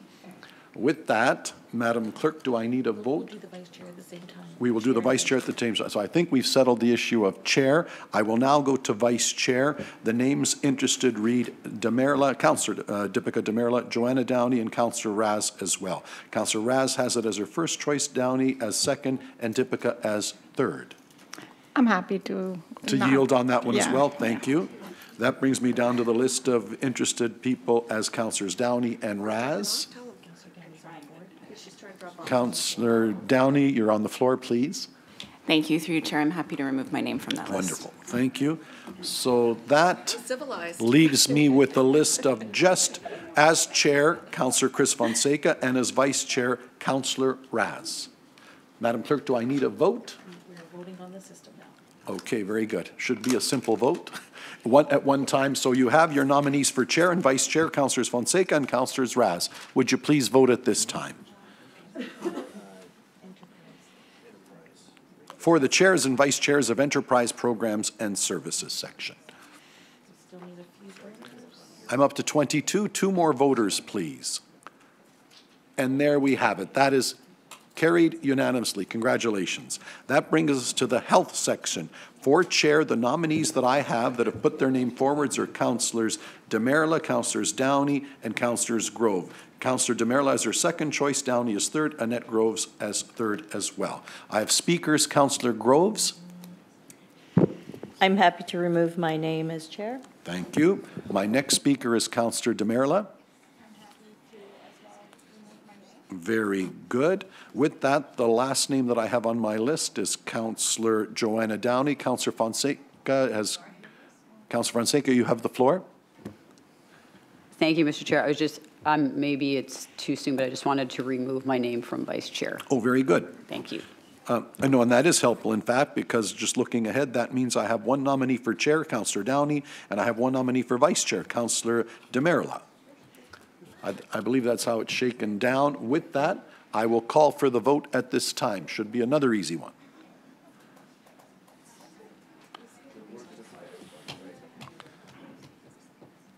Three more voters I'm looking for. Councillor Dillon, perhaps? If Gurpreet has voted yet. to make it unanimous. Very good. Congratulations to Councillor Downey and to Councillor Demerla. That moves me on to Human Services.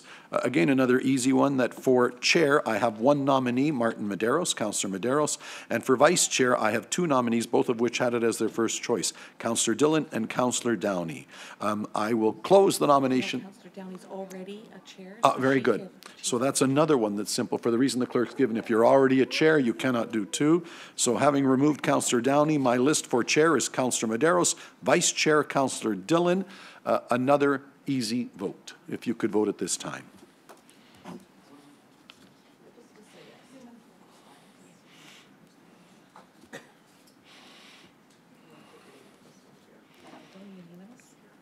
And that is unanimous. Thank you. That brings me down to Public Works. For chair, I have the following nominees. A great deal of interest in this and all first choices. My first choices are Councillors Demerla, Councillor Groves, and she's already on. Very good. So she cascades down from already being on a committee. That leaves Councillor Groves, Councillor Innes, and Councillor Starr for chair. My list first is Councillor Innes. Councillor Innes. Can you please withdraw my name from both chair and vice chair? Thank you, Councillor Innes. Councillor Innes' name has been withdrawn. That is my list for now. Madam Clerk, would we like to take the vote now or deal with vice chair first? We should probably take the vote. That's what I would agree. So I have two nominees for chair of Public Works, those being Councillor Groves and those being Councillor Starr. Madam Clerk, how should I call out the vote? We'll do it alphabetically. So those in favor, and we'll do it by hands, not by the... Okay, so I will call the names alphabetically. That means that Councillor Groves' name will be called first, Councillor Starr second. Other than a tie, it should be decided on a first vote, I would think. Okay, so that being the case, the first name before me alphabetically for Chair of Public Works is Councillor Annette Groves. By show of hands, all those in favor. Oh.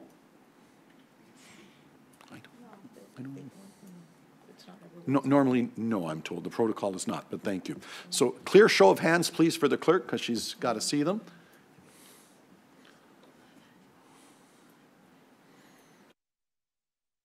$14? 13. Madam Clerk, that is half plus one, so we have our chair. So with that, Councillor Groves, congratulations. You are the chair of Public Works. That brings me down to vice chair, and I'll need the clerk's help again in terms of the Councillor Demerla. I believe it can no longer already been.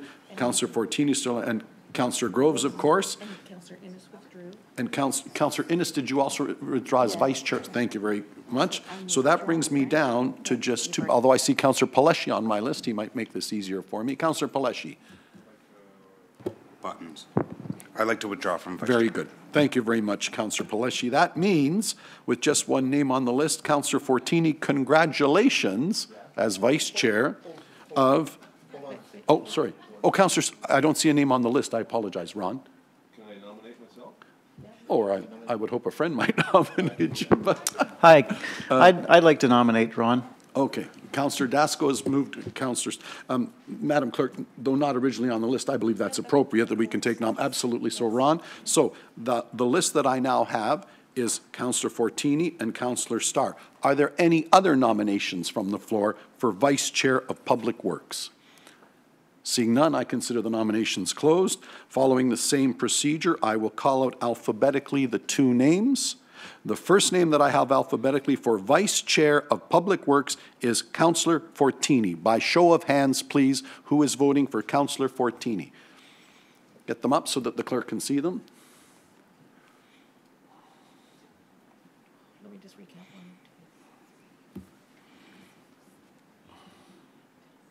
12. 12. And as a show of hands for Councillor Starr.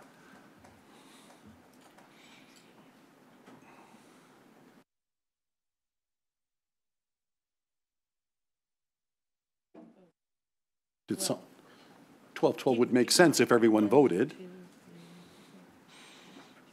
Yep, 12, it's a tie. It's a tie. In the event of the tie, the chair has the chance. Oh, you take the vote again. Oh, very good. One more time. Very good. So the procedure is that after the first vote, if it is tie, we do it one more time to see if there is a reconsideration. I will go through the vote one more time. The first name again is Councillor Pat Fortini. Hands up high, please, for the clerk. All those in favor of Councillor Fortini as Vice Chair of Public Works.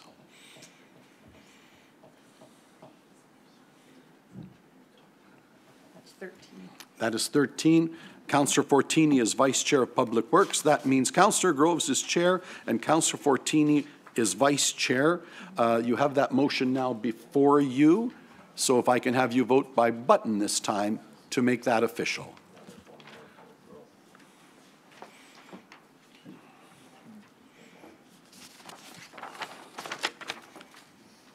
And I'm only up to 14. I think I need a few more. One abstention.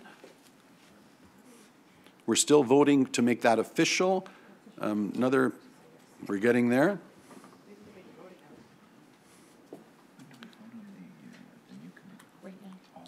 Madam Clerk, there's one more. If one more wish to vote, either abstain or vote yes. I have 23 on my little screen here. Did anybody else not cast a vote that would like to at this time? Last call. There we have it, 24 votes. With that, Madam Clerk, I see 21 in favor of that resolution for Councillors Groves and Councillors Fortini. Thank you. Now, this is where we're going to add the new section of the planning section that they just voted on. Madam Clerk, I'll have you...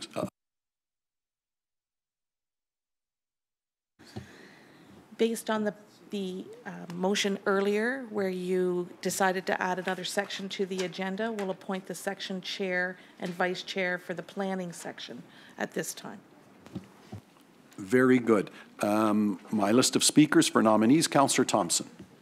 I'd like to nominate Michael Paleshi. Sure. Very good. I have Councillor Paleshi. Councillor Paleshi, will you let your name stand? Yes, and if I have the floor, I'd like to nominate... You don't. Next on my list. Next on my list is Councillor Parrish. Councillor Parrish. I'd like to nominate Mayor Thompson for vice chair. Very good. Does anybody else wish to push a button and nominate anyone else? Otherwise, I have a chair and a vice chair. Last call for nominations. Seeing none, Madam Clerk, I think you have another easy resolution. You can start voting. So you can start voting, just to make it official. One more to make it unanimous. Is there? There we are. That is carried unanimously. Madam Clerk, the next page that I have is the appointments to committees and accessible transportation. Very good. So with regards to membership as comprised of regional ex officio, et cetera, I have one nominee, Councillor Annette Groves. And we need one from each municipality. And through to the clerk, the proviso that if you already sit as chair of another, that doesn't overlap. So anybody is at liberty to sit on these committees now. You're not infringed by already being a chair or a vice chair. With that, thank you to Councillor Groves for putting her name forward. We would like two more. Usually one from each jurisdiction, of course. So if I could have someone perhaps from Mississauga tell me they might have an interest, and again, someone from Brampton. For the Accessible Transportation Master Plan Council Advisory Committee.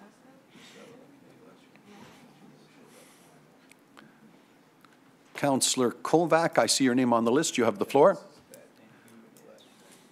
Microphone. Thank you, and through the chair, I would like to add my name to this one here. Wonderful, thank you. That makes the Mississauga entry straightforward. I'm now still looking for one more from Brampton to tidy this up. If someone would push a button for me, perhaps, and make a nomination, I seek Mayor Brown. Yes, Chair, if I can nominate Councillor Vicente. Wonderful. Councillor Vicente, you've been nominated. Will you accept the position? I do, thank you. Very good. Another easy one. My list then is Councillors Groves, Councillors Kovac, and Councillors Vicente. Cooperation in the finest traditions of the region of Peel, one from each jurisdiction. Another easy vote. Madam Chair, if you'd call the vote at this, Madam Clerk, if you'd call the vote at this time.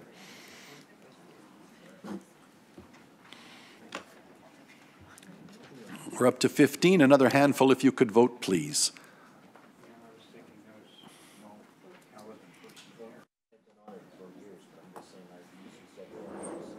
And just one more, if someone would like to make it unanimous. Very good.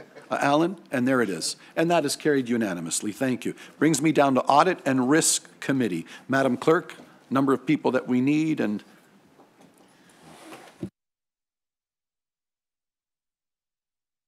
microphone on and give us some direction. Thank you. Councillor Fonseca and Councillor Raz are the section chair and vice chair, so they are on automatically by that position. Okay. We require one councillor member from each municipality. We have 2 from Mississauga, Councillor Dasco and Councillor Starr, but there are no other interested in advance from Brampton or Caledon. Okay, I acknowledge Councillor Thompson in a moment. Getting back to the kind interest that Councillors Dasco and Starr have, are we permitted to have 2 from one jurisdiction? Just to confirm? In some we are, and apparently in some we aren't. So I just want clarity. You can have more. We can have more. So I leave it to Councillors Dasco and Starr to leave their names on with gratitude, and we're happy to have 2 from Mississauga. I'll leave it at that. You'll let me know, because then that brings me down to wanting a name from Brampton and Caledon. I go to my list. Councillor Thompson. Thank you. I would like to nominate Ian Sinclair. I've enjoyed serving on this for 4 years, but Ian's willing to put his name forward. I'd like to nominate him.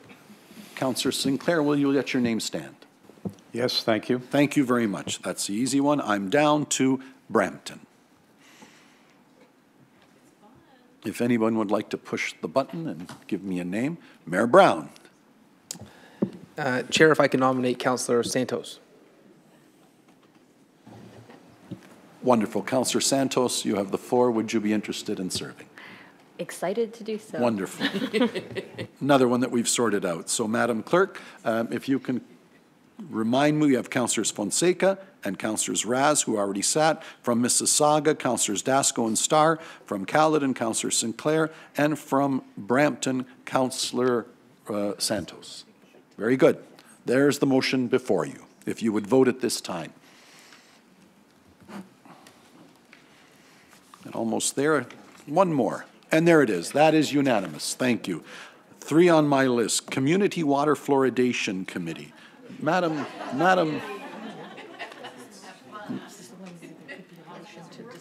Yeah, if I can just make a suggestion, I know we've dealt with this for quite some time. I think we've dealt with it very, very thoroughly. I would question as chair as to whether we need a committee at this time, having so freshly dealt with the matter. And it would be my guidance as chair that if this becomes an issue again, I would let you know. I would come back to this table and determine where we go from there. And I would move the disbanding of this committee at this time and give it a well-deserved. Very good. That is my suggestion. Thank you. If that is a motion that is acceptable, it has been moved by Councillors Grove and Councillors Parrish. Does anybody wish to speak to that motion? Seeing none, it is time to vote. If you would push your button.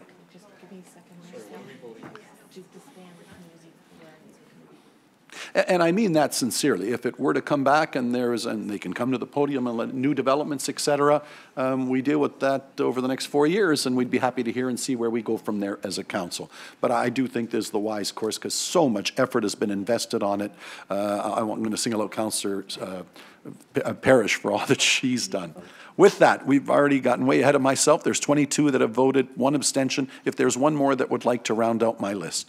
There it is. That is carried 23-1. Thank you. Okay. Moving on next, the Debt Issuance Committee. I see no names, Madam Clerk. That is Councillor Fonseca as the section chair of enterprise risks. So. And is that all I require at this time? Very good. With Councillor Fonseca fulfilling our requirement, I see on my list, though, I have Councillor Raz.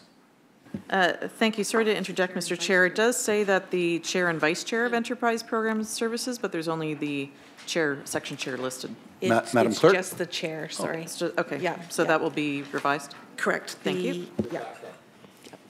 Okay. That works, Councillor Raz. That's fine. Thank you. I have no other speakers. Easy vote for just the 1 member. All those in favor, if you could push your button.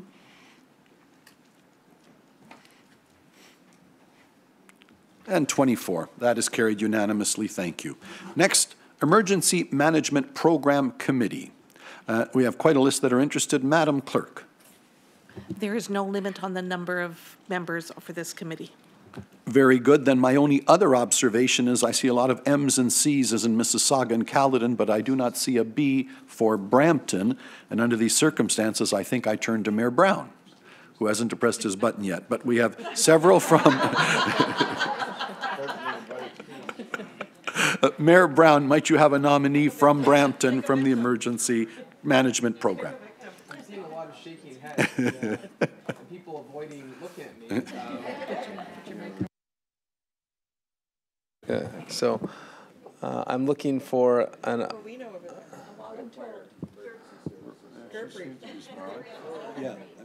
the only person still looking at me is Councillor Santos, so can I nominate Councillor Santos? Councillor Santos, Councillor Paleshi was on my list but has been removed. Councillor Santos, would you stand for that committee? Will you accept that nomination, Councillor Santos? Yes. Very good. We will insert the name Santos. That, I think, gives us a very nice committee. If there are no other nominees, I will call the vote at this time. You have the motion before you. If you would press your buttons, please.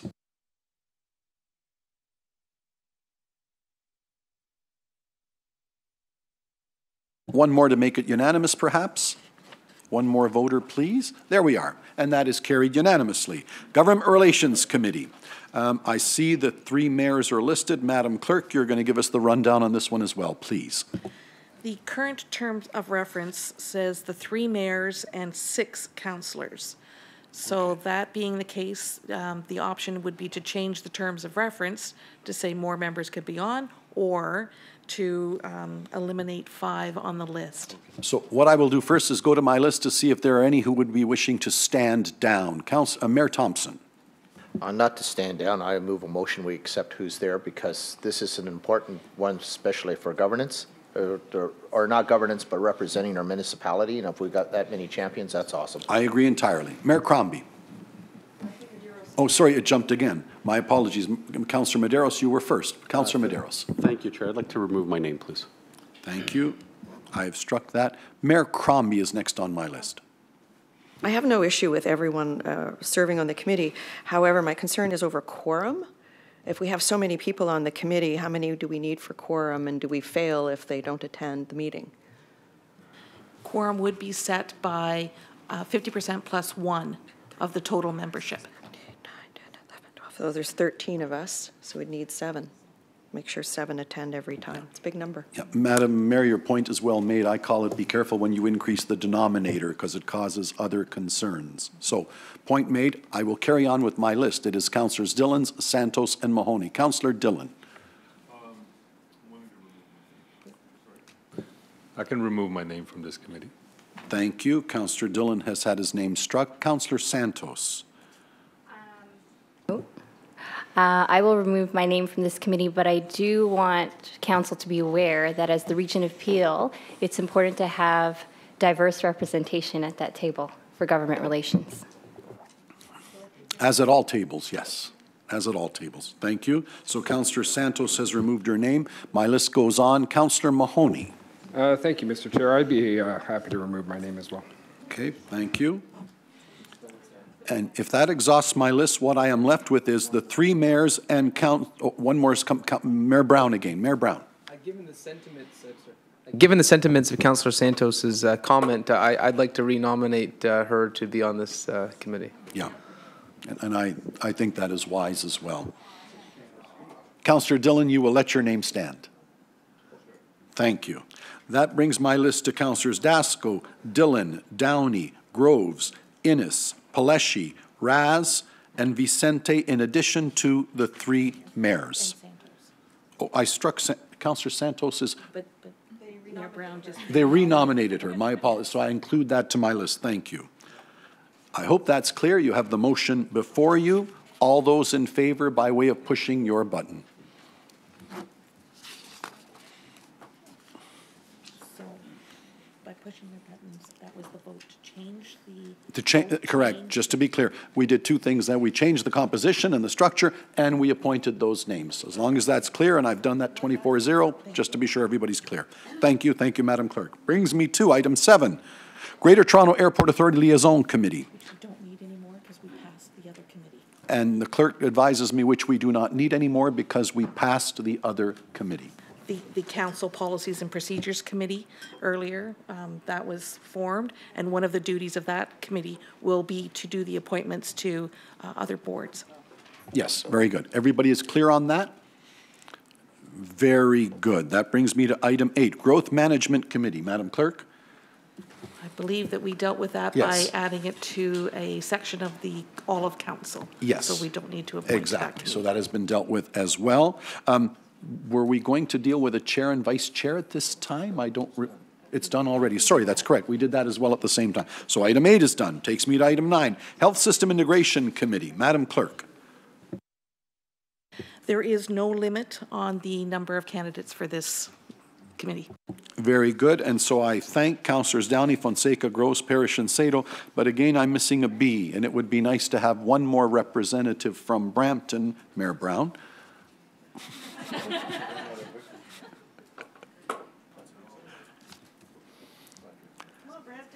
Yeah.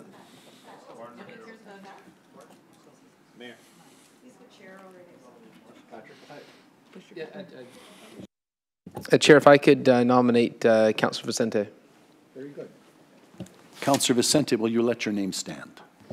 Yes. Thank you very much. So I add Councillor Vicente to the list so that we have one from Brampton. We are allowed no limit, but I think we've got a nice group there representing the entire region. Your voting list is Councillors Downey, Fonseca, Groves, Parrish, Sato, and Vicente. If you could vote at this time, please.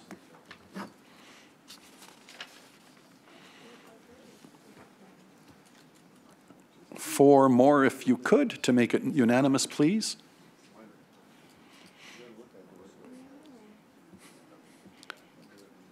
Couple more, last call. And 24, there it is. So that is carried unanimously as well. Next item, item 10, Interim Period Approvals Committee. Membership is comprised of regional appeal ex officio, the chairs and vice chairs of enterprise programs, and all of the committees that are outlined there. 24-month term. Madam Clerk, with regards to that, we have some names to fill in. And all of the names have already been appointed through the section appointments. So the names are Councillors Fonseca and Raz, Downey and Demerla, Medeiros and Dillon, and Groves and Fortini, and Peleshi and Thompson. So our previous efforts have resolved that. We consider that dealt with. Very good. Item 11, Peel. We do vote for it. We have to vote of it nevertheless. You have the names. I have nobody on my list now. You have the names to tidy that one up. All those in favor, based upon the previous decisions we've already made.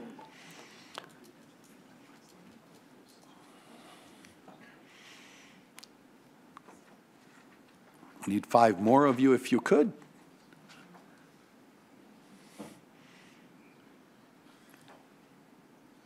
And last call for a couple more. Councillor Starr, I'm told, perhaps. Oh, no, okay. And Councillor Demerla, you need to vote. okay, my vote is 23 in favor. That is carried. Item number 11, Peel Agricultural Advisory Committee Working Group. Madam Clerk. There was no expressions of interest in this committee. We do require 3 members. I have a list. Councillor Groves.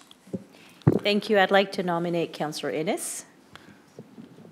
Very good. Councillor Innes, will you let your name stand?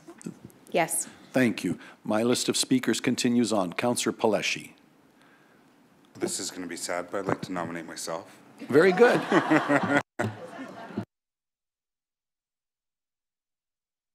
Do I officially require another nominator, but he's put his name very good. It's been done. Mayor Thompson was happy to do so. Mayor Thompson, perhaps you might nominate one more. I need a third.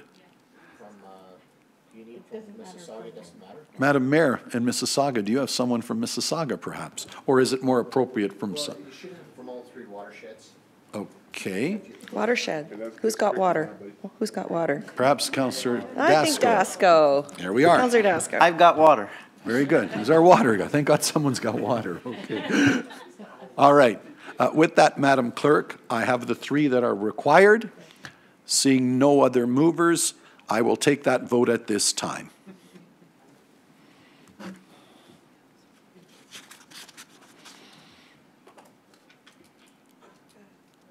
Couple more if you'd like to get me to 24. Thank you, and that is carried unanimously. Item number 12, the Peel Regional Police Board Nomination and Ad Hoc Committee. My list is We no longer need that committee Oh. because of the approval of the previous committee. Very good. You might explain, because I have several speakers to it, just to give us a little more clarity on that so that everybody's clear on why we are proceeding as you've described. Because of the earlier motion that established the Council Procedures and Policies Committee, that committee will be responsible for doing the appointments.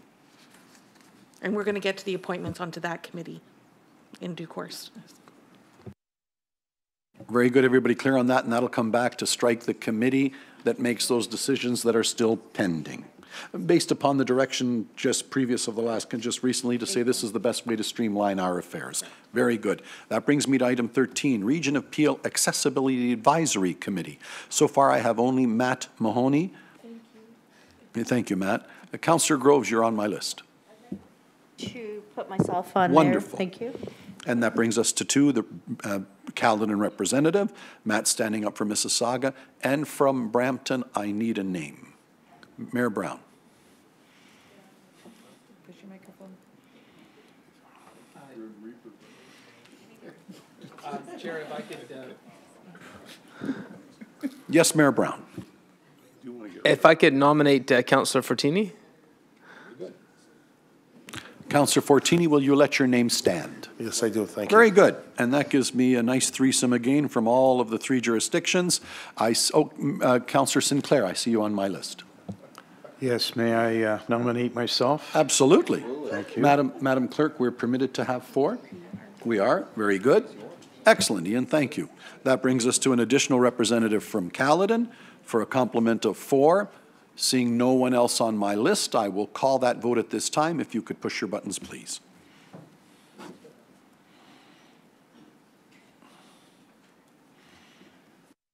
One more, if somebody wants to make it complete, and you have. That is carried unanimously.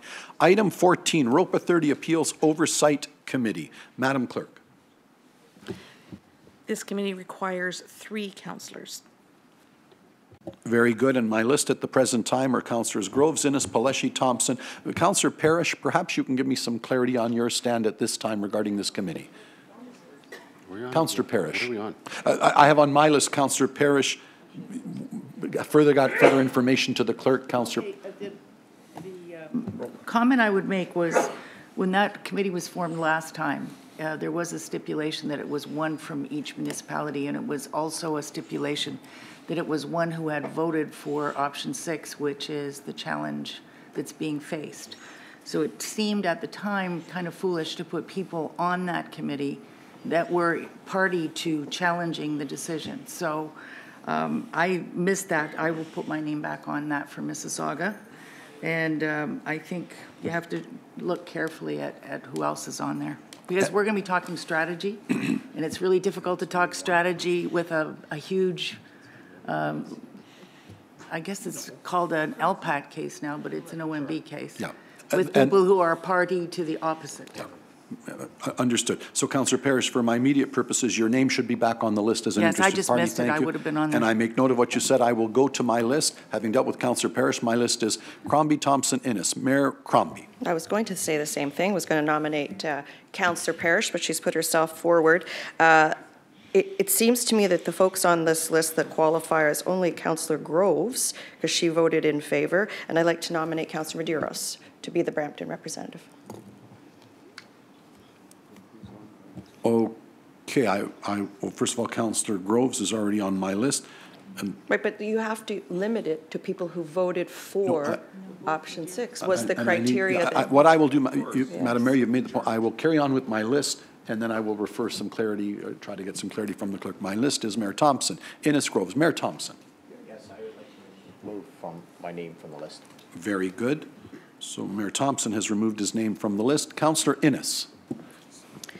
So given that I did not support option 6, and those are the rules of the committee. And I did continue to attend all of those meetings as this application is within my ward.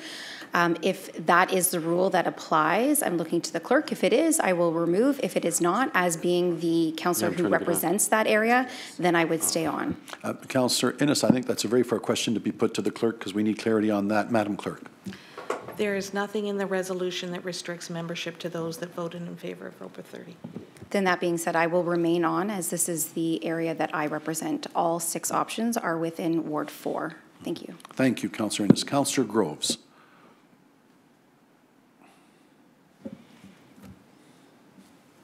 Fine.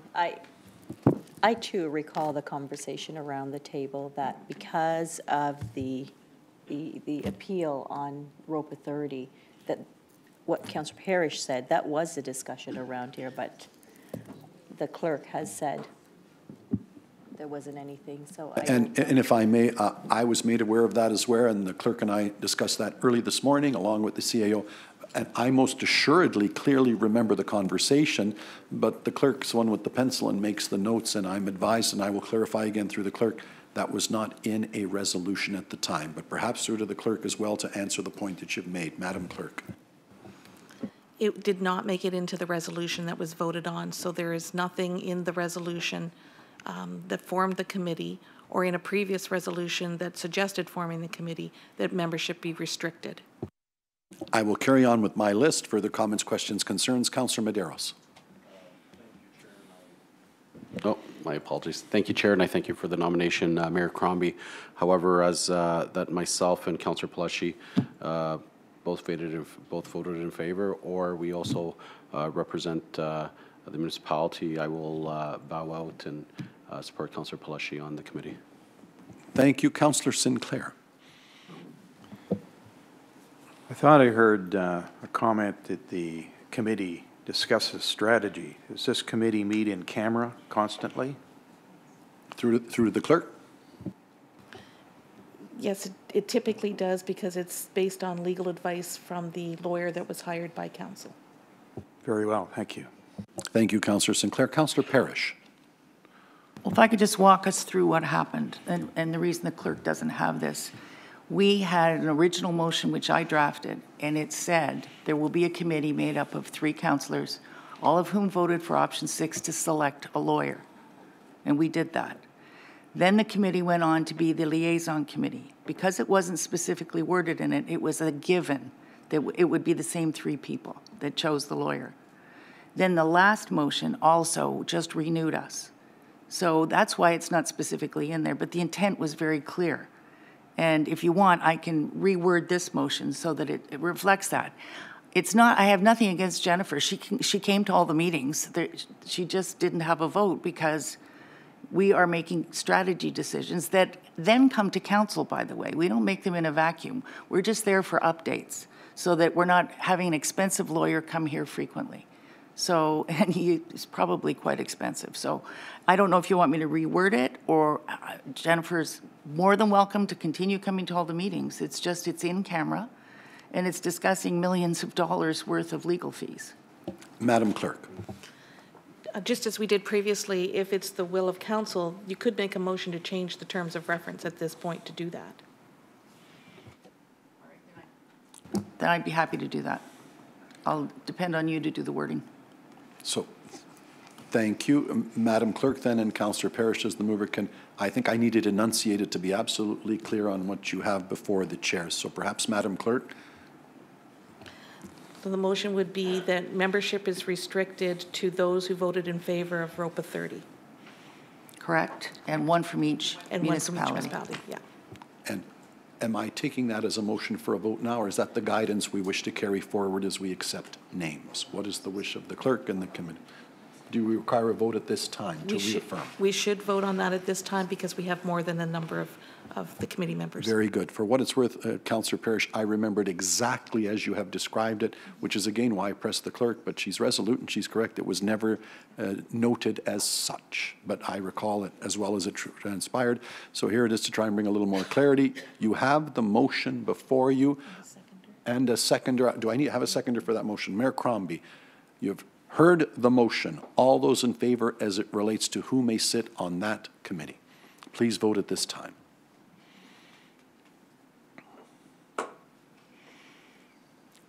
I have a couple more if they wish to vote. Councillor, and one more. And there it is. I have the vote. I think I saw 20 in favor, 4 opposed. There it is on my screen now. So that motion carries to constitute the committee as we always thought that it would be, and that has now been formalized in that motion. With that, Madam Clerk, I go back to those wishing to serve on the list. Can we be reminded of who the 3 names are? Councillor Groves, Councillor Paleshi, and Councillor Parrish. Very good. I have 3 names. Now that we've clarified, are there any other nominees at this time? Last chance. Seeing none, if we can ratify that with a vote that now should be an easy vote. 3 names, 3 jurisdictions.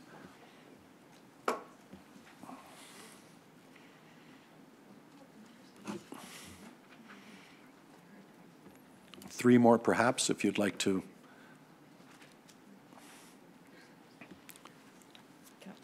Counts one more. Councillor Groves, have you voted yet?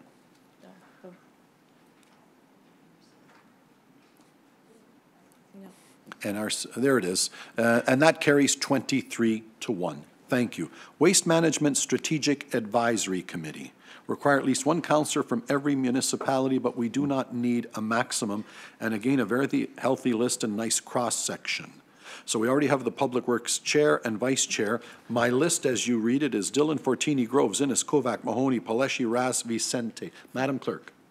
Councillors Fortini and Groves are the Vice Chair and Chair of Public Works, so they are on automatically. Right. The remainder of the list. Very good. And we fulfill all the requirements accordingly. I will go to my list. Councillors Fortini, Vicente, and Sinclair. Councillor Fortini. Thank you, through the chair. I think my name has been removed already. And placed on as chair. Yes, you've been addressed exactly accordingly. Councillor Vicente. Thank you, Mr. Chair. I'd like to ask that my name be removed. Okay. Councillor Sinclair. Could you add my name to the list, please? Very good. And Councillor Starr. Add my name to the list, please. Very good. So with that, as you see it written, I have struck Vicente and I have added Councillors Sinclair and Councillor Starr with the chair and vice chair already having been determined. That is the motion before, oh, sorry, I apologize. Oh, I'm sorry. What it is I may the have public, misspoken. No, it's the section chair. The section chair and the section vice chair are automatically on the committee. Very good. The committee themselves To will determine appoint the themselves. committee Yes. chair and the Yes, committee Councillor vice chair. Paleshi, thank you. With that, and with that clarification, I last call on nominations. Otherwise, I will call that vote, which I do so now. Please vote.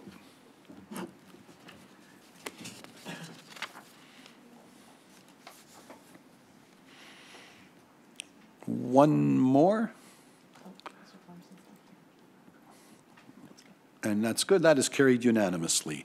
Item 16, local boards and special purpose bodies, conservation authorities, conservation, Halton. Madam Clerk. I received a resolution yesterday from the clerk of the City of Mississauga that rather than appointing councillors, you're going to choose to appoint citizen members, and you'll let me know when you've done that, and we'll validate that at council the next time. And that is permitted under our bylaws. We It don't is need to. indeed. Very good. So that deals with that. Do I require anything else then? So that has been dealt with. Very good. Item 17, Credit Valley Conservation. Have quite a healthy list there, Madam Clerk.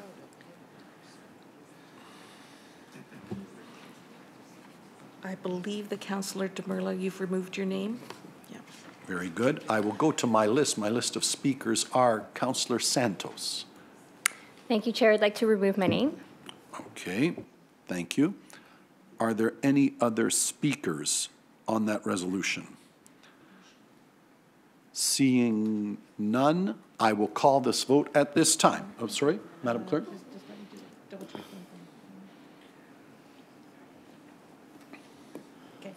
It conforms, very good. Thank you. So everything is in order. Councillor Excuse me. Madero, so you on the list again to Thank you, speak? Chair. Just a clarification to the city clerk. At this point, I'm willing to accept, or I'm show interest, want to be a member, but I want to consult with some of my councillors at the city of Brampton who are not here at the region, and will it be an opportunity that I can, after, support them in being on conservation authorities in my place? That would be an internal vacancy through the board itself after the appointment, and they would handle the request back to the region to fill the vacancy. Thank you, Councillor Paleshi. So if you can just, based on what Councillor Medeiros was referring to, in previous years before last term, it was always 2 councillors from wards 2 and 6. One was a regional, one was a city councillor. How did that go about? Because I believe that nomination was here at the region and then supported at the conservation. So would we need to nominate here at the region and ask the conservation to support that? That's correct. Okay. Thank you. With that, I think we have the clarity that we need and the list that we need. Last call for speakers. If none, please vote.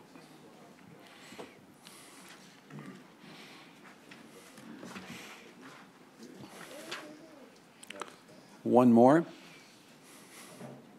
To make it unanimous, is there one more vote? Councillor McFadden, perhaps that might be you? Wonderful. That is carried unanimously, and if you'll allow me this comment, with all the joy you brought me in the last week, I'm just overwhelmed and grateful. My sadness is no longer being on the Conservation Authority, because I've enjoyed it immensely. But then it swings again, and I have great joy because you've had the good sense to put Councillor Raz back on, and I think there can be no question she should be your next chair. And I wanted to say that at this council meeting, and I will be saying that to my colleagues tomorrow at my final conservation meeting, because she has served incredibly well, addition to all the work she's done on the foundation. And if I can carry on, I've made a determination, again with the blessing that you've given me, that my pet project will be in what will matter to me above and beyond the day-to-day duties in a volunteer capacity and giving back to charities, is I want to help her and the CBC immensely, because the chair's pet project will be the Credit Valley Trail. And I look forward to it. That unites all 3 of our jurisdictions, by the way, through Caledon, Brampton, and Mississauga. And where I can, I want to help Karen and the foundation really make that become a reality. So for what it's worth, I pass that on, and I wish the Conservation Authority well in their deliberations on that front. Have I called the vote and we're done with that? Yes, very good. Moving on, item 18, Toronto and Region Conservation Authority. Matt, before I go to my list, any parameters we need to know, Madam Clerk? Yes, it requires 1 member from Caledon, 2 from Brampton, and 2 from Mississauga. Okay. So pardon me, I'll let you keep the floor in terms of dwindling it down, but perhaps our colleagues may help us first. Councillor Groves. I'd like to remove my name, Mr. Chair. Very good. Councillor Vicente.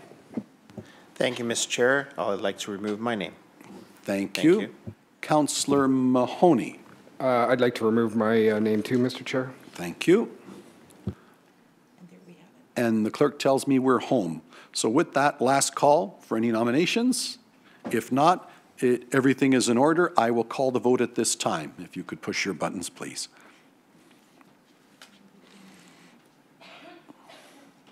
One more. Councillor Medeiros. And that brings us home unanimously again. Carried. Item 19, TRCA, Partners in Project Green Executive Management Committee, requires 2 councillors, so that means we have to eliminate 1. I have a list. Councillors Vicente, Santos, Dillon. Councillor Vicente. Mr. Chair, I don't want to add more work to your tally there, but I'd like to request that my name be added to the list. Very good. We always welcome people stepping up. Councillor Santos. Thank you, Chair. I'd like to remove my name from the list. Thank you, Councillor Santos. Councillor Dillon. Mr. Chair, I'd like to remove my name. Okay. Madam Clerk, where does that leave us? We have it then. That's all sorted out again. Last call for anybody to speak. If not, to the motion, all those in favor, if you could push your button.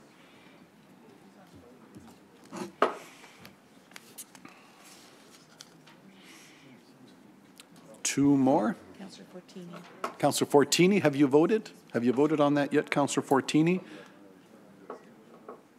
And just one last one? She's Oh, and she's absent. Very good. So with that, it's considered unanimous from those in the room. That is carried. Committee of Revision. Through to the clerk. The Committee of Revision is the old local improvements. That's what this one is, and we require 3 to 5 councillors, maximum of 5, but it is a minimum of 3. And Madam Clerk, before I go to Mayor Thompson, correct me, this is sort of when and as needed. It doesn't meet, I remember I sat on it once in the city for years, and I don't think I attended one. Can somebody help out our newer colleagues in terms of what the commitment is? I believe that last term they met once. There you have it. So just for because I need a few people, please be advised that it's only called when necessary, and last year it met just once. So with that, I will go to my list. Councillor Medeiros, I jumped to the top again. Thank you, Chair. I will add my name to the list. Very good. Takes us to 2. Mayor Thompson. Yes, I would like to nominate Ron Starr. Very good. Councillor Starr, will you get your name stand? Thank you very much. Going on with my list. Councillor Dillon. I'd like to add my name to the list, Mr. Chair. Very good. We have Councillor Dillon. That's good. That would be complete. Okay.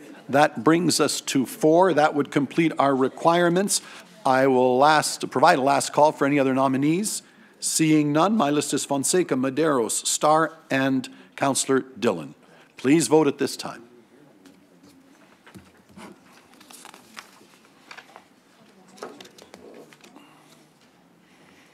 One more, unless, oh, no, that's all we've got for the time being, so that is carried unanimously. 21, Golden Horseshoe Food and Farming Alliance. 1 councillor is to be appointed. I have that councillor, I believe, Councillor Downey, fittingly so. Councillor Thompson. I'll gladly sit on as the alternate because they're looking for one. So. Very good, Mayor Thompson. So we have Councillor Downey and our alternative. I see no other speakers. Another one of those easy votes, if you would vote at this time by depressing your button, please.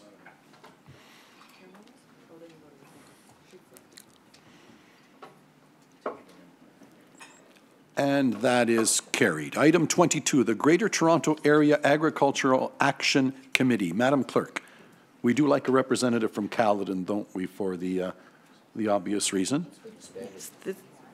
Oh, I'm sorry. Mayor Thompson, you're telling us it's been disbanded. It's been disbanded. Sorry, it's been disbanded, and it's been rolled into the Golden Horseshoe. Oh, very good. Okay. Madam Clerk, that is... It took a year to get... It's taken process. Yes, yeah. If Alan says it, I'm sure it's correct, but Madam Clerk, you're satisfied that that's that? What we will do is we'll just, I'll keep that in the back of my mind, and if perhaps you can have them send me a letter or some correspondence to confirm that, we'll put it on for information. We won't pick anybody at this point. Thanks. Very good. Thank you. Another very easy one. Okay, we're on to 23. Appeal Art Gallery, Museum and Archives, Friends of PAMA Advisory Committee Board. Requires 1 councillor and 1 alternate. I have 3 names. I will go to my list. Councillor Demerla and Councillor Demerla. I'm happy to step down. Very good. That leaves me Councillor Kovac and Vincente. Does one wish to be the mainstay and another one wishes to be the alternate? Councillor Kovac. Thank you. And through the chair, I'd be happy to sit as an alternate. Be curious to hear what Councillor Vicente might have to say to that, but if he is fine with that, I will take that approach. Councillor Vicente. Mr. Chair, I'm good with that. Very good. And how appropriately so, because the first time I met Paul, we were walking from the building and he was effusive in his praise of the place, and he lives around the corner. So what a great appointee. With that, I have Councillor Vicente as the main nominee, and I have Councillor Kovac as the alternate. That's also tidied up then. I will call you to vote at this time, please.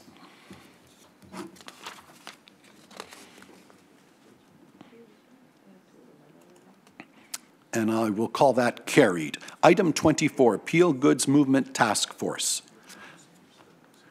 Now, we need to eliminate 1 from Brandon and 2 from Caledon, but maybe my colleagues will help me out with the list. Councillor Santos. Thank you, Chair. I wish to remove my name. Thank you. Councillor Innes. Thank you, Chair. I, too, will remove my name. Thank you, Councillor Innes. Councillor Sinclair. I remove my name from the list, thanks. Thank you. And now we just need someone from Mississauga for the Peel Good Movements Task Force. And I see, Mayor I'm Crombie. just looking for victims. I mean, volunteers. Ron? No? Ron? Yeah, if you'll nominate me. Okay. Very good. Alan, you'd be happy to nominate Councillor Starr. It'd be great on the committee. Very good. Councillor Starr, will you let your name stand? Thank you, Councillor Starr. Thank you for stepping up. With that, I have my list. We fulfill the requirements, Madam Clerk. Is that correct?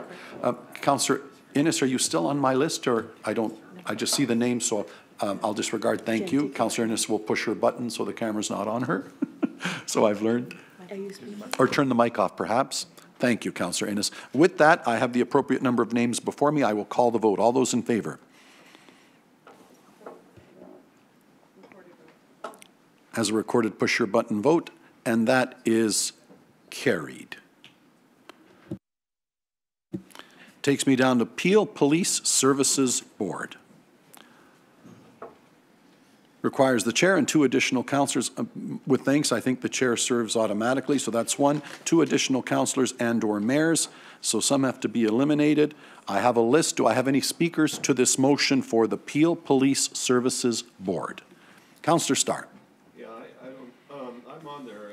I made an error. I contacted the clerk previously, so I'm on. Okay, thank you, Councillor Starr. With that, Councillor Medeiros. Through the chair, I guess just clarification. As we were appointing 2 members, I would think would be right to appoint one from Mississauga and one from Brampton.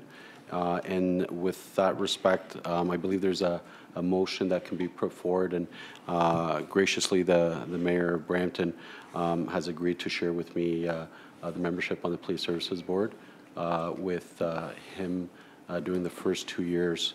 So I think there's a motion that can be up, and this way we have a representative from Brampton assured on the committee. Very good. And in the spirit of cooperation, I think that's marvelous. So just for the purposes of clarity, because we need someone from Brampton, my understanding then is that we would be appointing Mayor Brown for the first 2-year term, and that then it will evolve into Councillor Medeiros serving on the second 2-year term. To the 2 nominees, is that satisfactory with you? Mayor Brown? Yes. Very good. Martin, you've said so. That's Yes. marvelous. We sorted out the Martin. Good for you. Sorry? Through the clerk? It can't be changed. I just want to be clear, though, that motion that you're putting forward is actually to say that you want 1 member from Brampton and 1 member from Mississauga, and that's not a requirement in the legislation, so it would require a motion here if you're doing that before you pick the Mississauga person. I think I understand what she's saying. I recognize that you have a motion. Mayor Crombie, through the chair, I apologize. It's not binding here. It's a statement of intent, but it's not binding here. That's why we need to establish it here as well. We have an agreement amongst ourselves, but it has to conform with what the Police Services Board Act says. So we have to dovetail and do the right thing in 2 years' time and say, oh, Mayor Brown, you're not around anymore. We'll find the next person, and that would be Councillor Medeiros. And I think we all agree. It's just there's a process that has to be followed. Isn't that right? So I hope that clears it up. I will go back to my list. Councillor Parrish. Just wanted to point out that we had a unanimous motion at Mississauga Council to appoint the mayor, whoever he or she should be. Yes. So I would assume Mayor Crombie will be our choice. And I think Councillor McFadden's next on my list, but I think she extended that courtesy in days gone by as well. But Councillor McFadden, you have the floor. Thank you, and I wish Mayor Crombie all the best on the Police Services Board moving forward for the next 4 years. Wonderful. So with that, I think we've devolved down to Mayor Crombie and Mayor Brown. And what a joy to have the privilege of sitting with both of them during a very tumultuous time going forward, including picking a new chief as well. With that, Madam Clerk, do we require anything else, or are we good to go? I just want to clarify, is it still the intention to have the motion that it would be split, the Brampton term would be split between Mayor Brown and Councillor Medeiros? That is clearly the intention. What is the paperwork that you need to substantiate? Which I just want to clarify that cannot be changed midterm. Once it's done today, that's something that can't be changed within the 4-year term. Do I take that to mean that we're agreeing to that here and now, that it is the 2 years Yes. and the 2 years, and we cannot revisit that? Yeah, that's correct. It can't Very be good. revisited. Mayor Brown and Councillor Medeiros are clear on that. Very good. Okay. Everybody satisfied? So then the motion going forward is going to be to appoint, that the chair will be sitting, as will Mayor Crombie, as will Mayor Brown for a 2-year term, and Councillor Medeiros for the remainder of the 2-year term, or 4-year term. I for 2 think years. that's got it. Yep. You have the motion before you. I have no other speakers if you would vote at this time.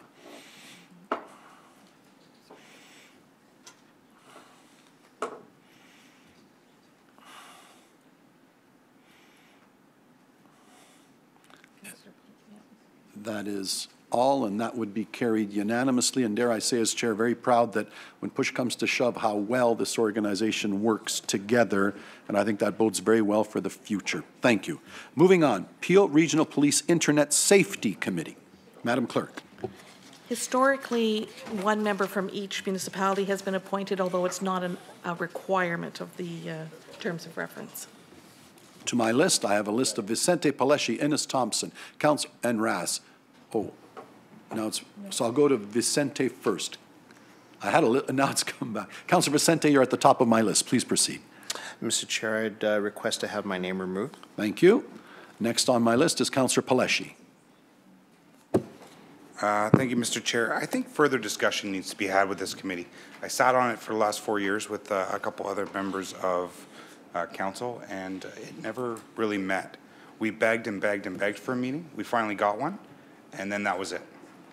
So I think there's a further discussion that needs to be had about this committee, the structure of the committee, and its future.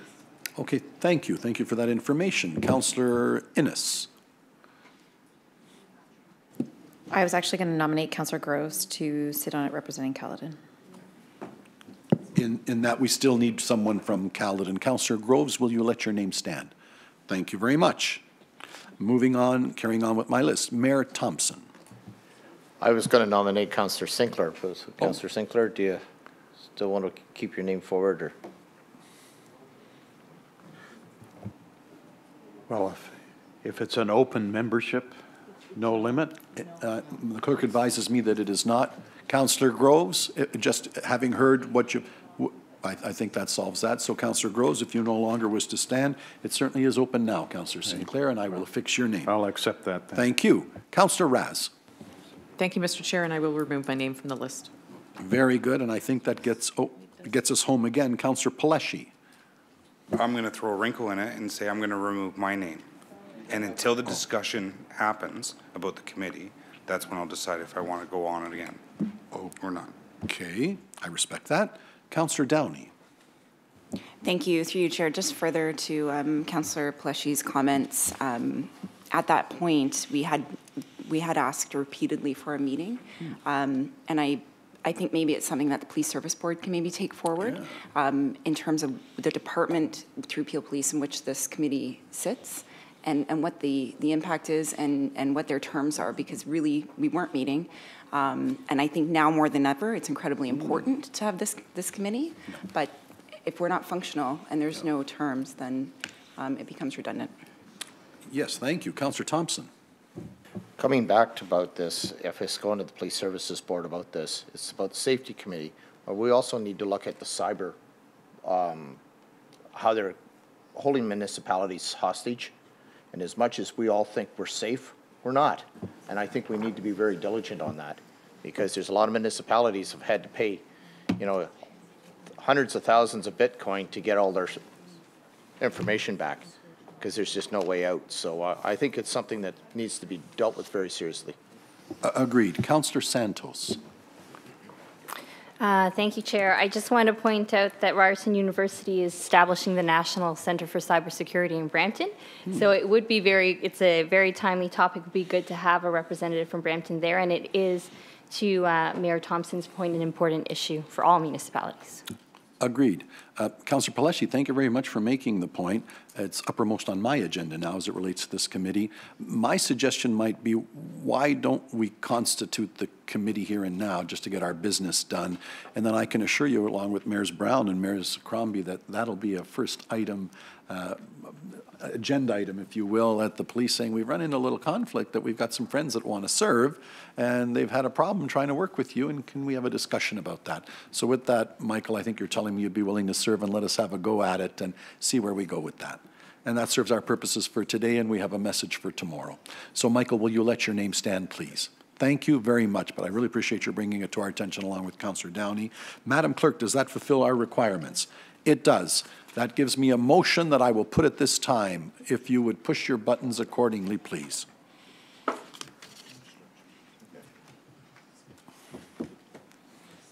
And just a couple more, one or two may be gone. I will call that done and carried. Thank you. Now, I think we have to pay careful attention going forward now. The newly established committees that we've kept referring to. This is the repository. We've kept pushing things back.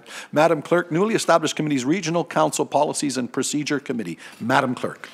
This was the first committee that you approved earlier today, and it's the one that's replacing some of the other committees that we've had previous terms, such as the procedure bylaw, the councillor expense policy review, the lobbyist registry, things like that, as well as the appointments to the Police Services Board and to the GTAA Board. So that is this committee. The terms of reference, which you approved earlier, set out that it's the 3 mayors automatically on the committee, and then we would need 1 more from each municipality. Very good. I have a list. Innes, Sato, Parish Groves. Councillor Innes. I'd like to nominate Councillor McFadden, please. Councillor McFadden, will you let your name stand? Yes, I will. Thank you. Thank you. Back to my list. Councillor Sato. Thank you. I would like to put my name forward for the committee as I served on the previous committees that are combined. Very good. I will insert the name Councillor Sato as well. Councillor Medeiros. Thank you, Chair. I'd like to nominate Councillor Dillon. Very good. Councillor Dillon, will you let your name stand? Yes. Thank you. Thank you. That brings me to Councillor Groves. I'd like to nominate Councillor Innes. Councillor Innes, it comes back to you, and you would let your name stand. Thank you. Madam Clerk, I don't think we're quite home yet. I believe we have 1 in surplus, 2 from Mississauga. So just to be clear, with regards to the 3 mayors, that is sorted out. From Brampton, we have Councillor Dillon. From Caledon, we have Councillor Innes. And now we have the 2 names from Mississauga. So this will require a vote.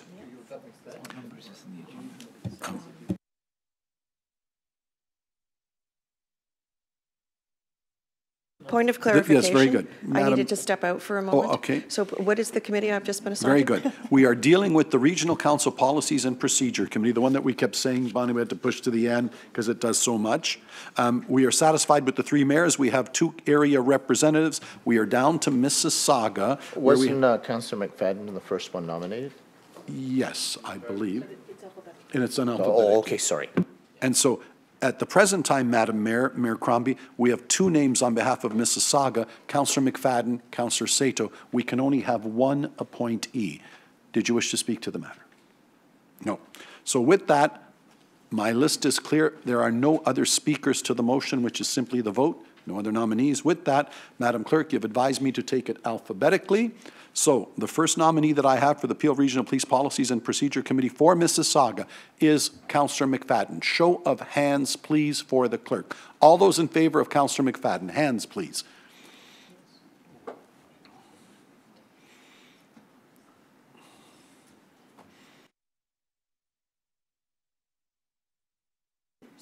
That is carried with 16 votes. Thank you.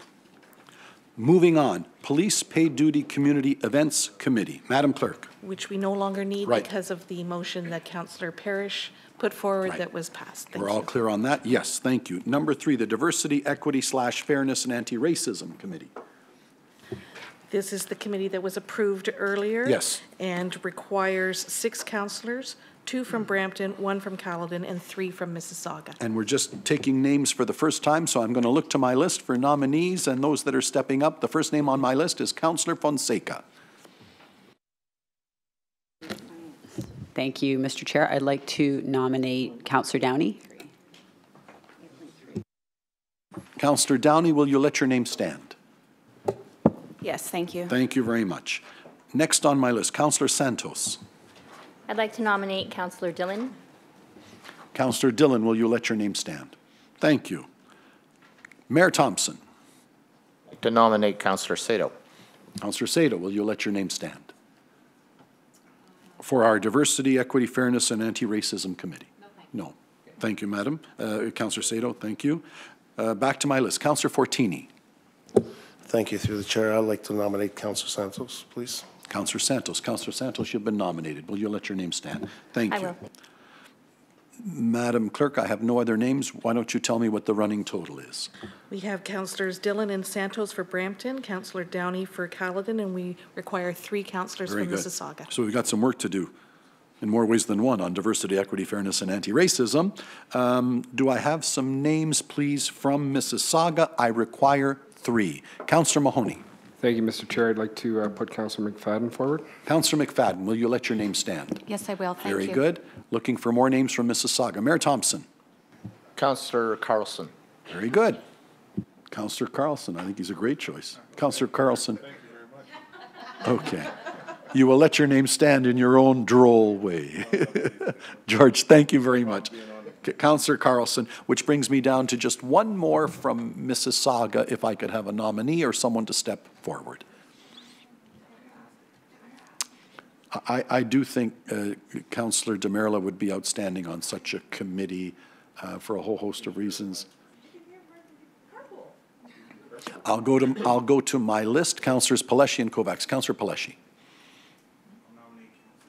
Oh. Councillor Kovac, I won't ask it if you'll accept the nomination because you were next to speak, so I'll acknowledge you as a speaker. Go ahead. Oh, it's funny actually that Councillor Paleshi would do that. I There was you just go. about to nominate my colleague, Councillor DeMerla, who I think would be a great fit for this one here. Yeah. Dipika, Councillor DeMerla, again, apart So from the chair, I can't make a will, motion, but respectfully decline. Yes. And then put forward. And I think it would be a very appropriate nominee. Councillor DeMerla, I will ask you one more time because you've been nominated for the floor and your colleagues say I think you'd be excellent on the committee. Well, if you insist. Very good. Thank you. With that, Madam Clerk, I think you have the compliment required. I think everyone knows the names accordingly and we fulfilled the local requirements. I will call the vote for the Diversity, Equity / Fairness and Anti-Racism Committee. Please push your buttons.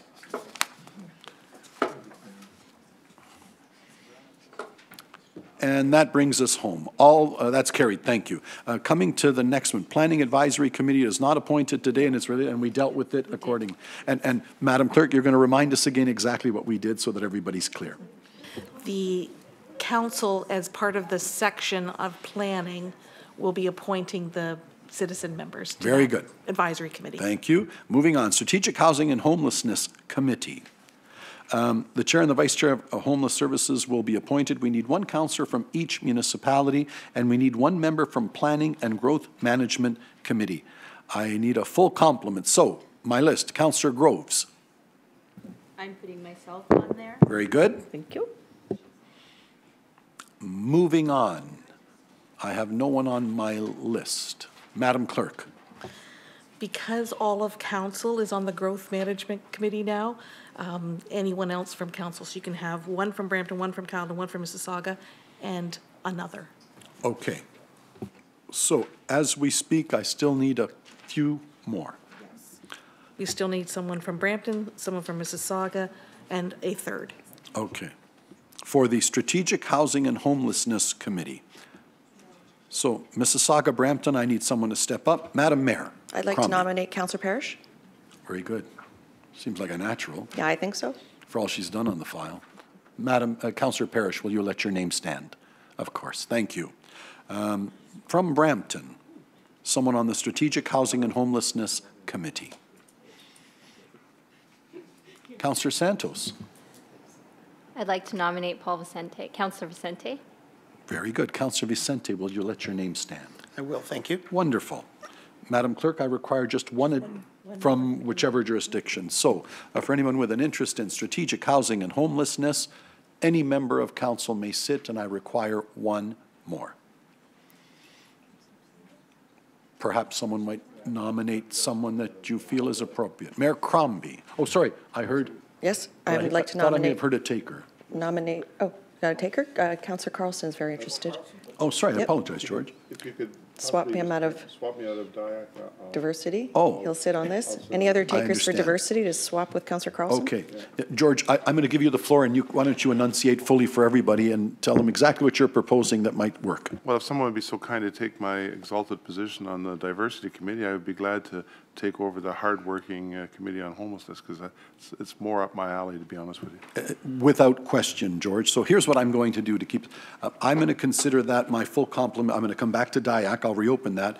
But just because I think your suggestion makes sense, Madam Clerk, I have my full complement now for the Strategic Housing and Homelessness Committee. I will ask everybody to vote at this time.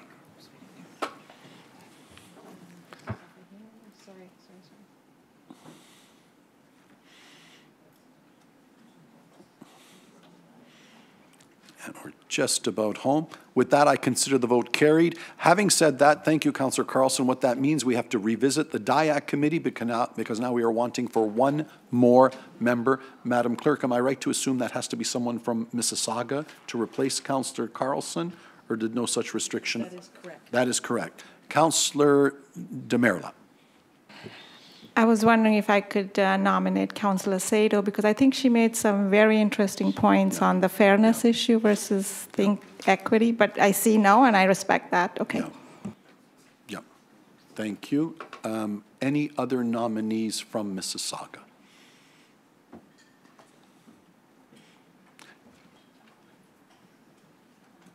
Mayor Crombie. I'm looking at Councillor Kovac. I will accept. Thank you. John, thank you. Very good. All right. With that, that's the old double switch in baseball, and that worked. So I have that list, but Madam Clerk, did I need to reopen that vote to, or can I just accept? We know what we want to do. Okay. We are voting knowing that we are just inserting Councillor Kovac, but the clerk will tell me how appropriately. But that is the motion before you, to put Councillor Kovac on our DIAC and Fairness Committee. All those in favor?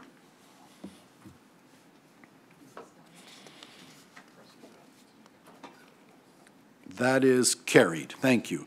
That brings me to forward items from communications and notices of motion. So we have exhausted our list of committees. Madam Clerk. So these are communications with requests for nominations for outside groups such as Roma, OGRA, and FCM. Okay. So with regards then, that brings me to the first one I see noted here is item 9.3 on our regular agenda, Rural Ontario Municipal Association and their letter dated regarding the Board of Directors. There is direction required. Councillor Downey. Thank you. Through you, Chair. As we did at Town Caledon Council, I'm happy to endorse Mayor Thompson in his role at Roma. Trusting Mayor Thompson will stand. Madam Clerk, I close the nominations. That's sorted out. Do you need a vote? You do. Show of hands or push the button? Push the button. Push the button to accept Mayor Thompson, please.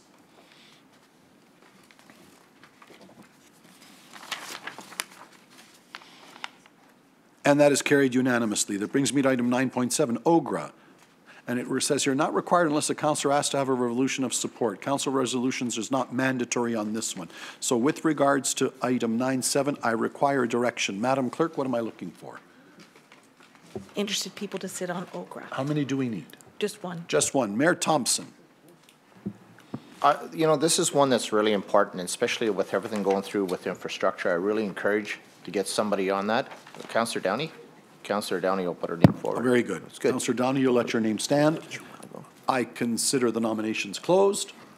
All those in favor? Push your buttons, please.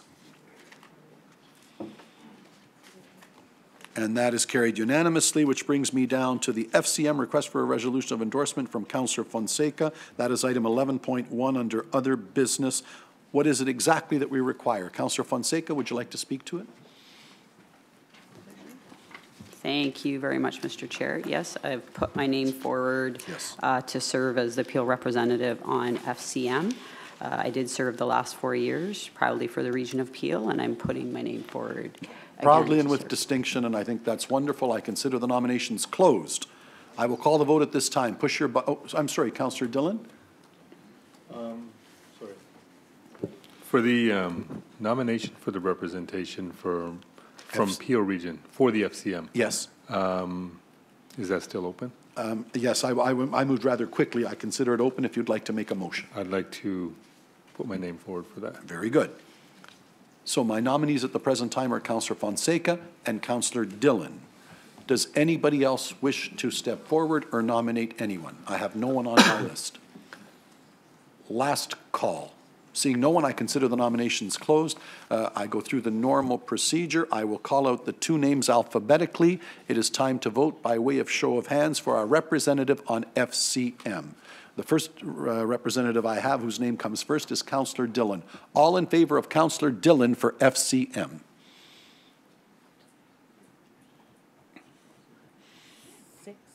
Very good. That is 6. I will then go to Councillor Fonseca. All those in favor of Councillor Fonseca?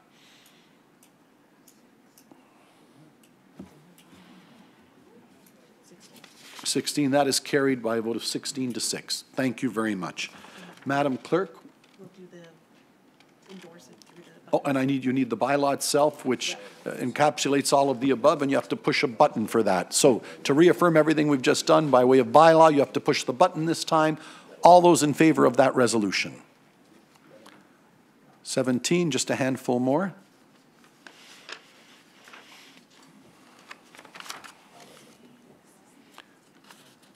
We're almost there, 20 to 22. I will call that carried. Madam Clerk, do I have any other appointees at this time, or have we addressed them? Very good, and well done to all. Madam Clerk, that brings me back to the main body of our agenda, and I have 3 of them in front of me. So you will guide me back to where we are. We are at 8.10. So well done on the appointments, everyone. Moving on with our agenda, the first item that we come back to is item 8.10, Regional Council Newsletter and E-Communications Support.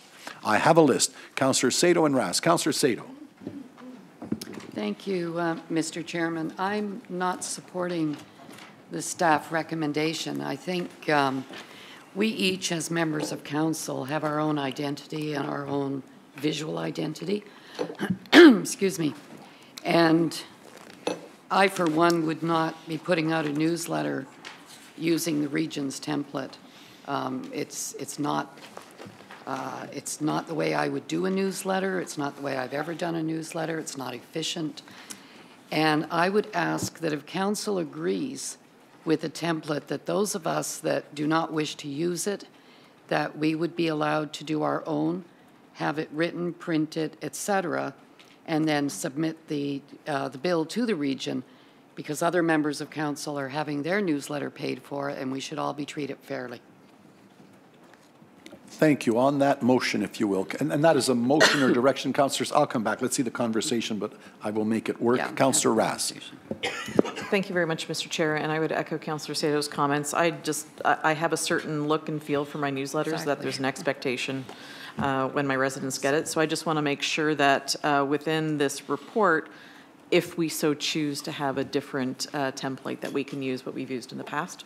Thank you. Councillor Parrish.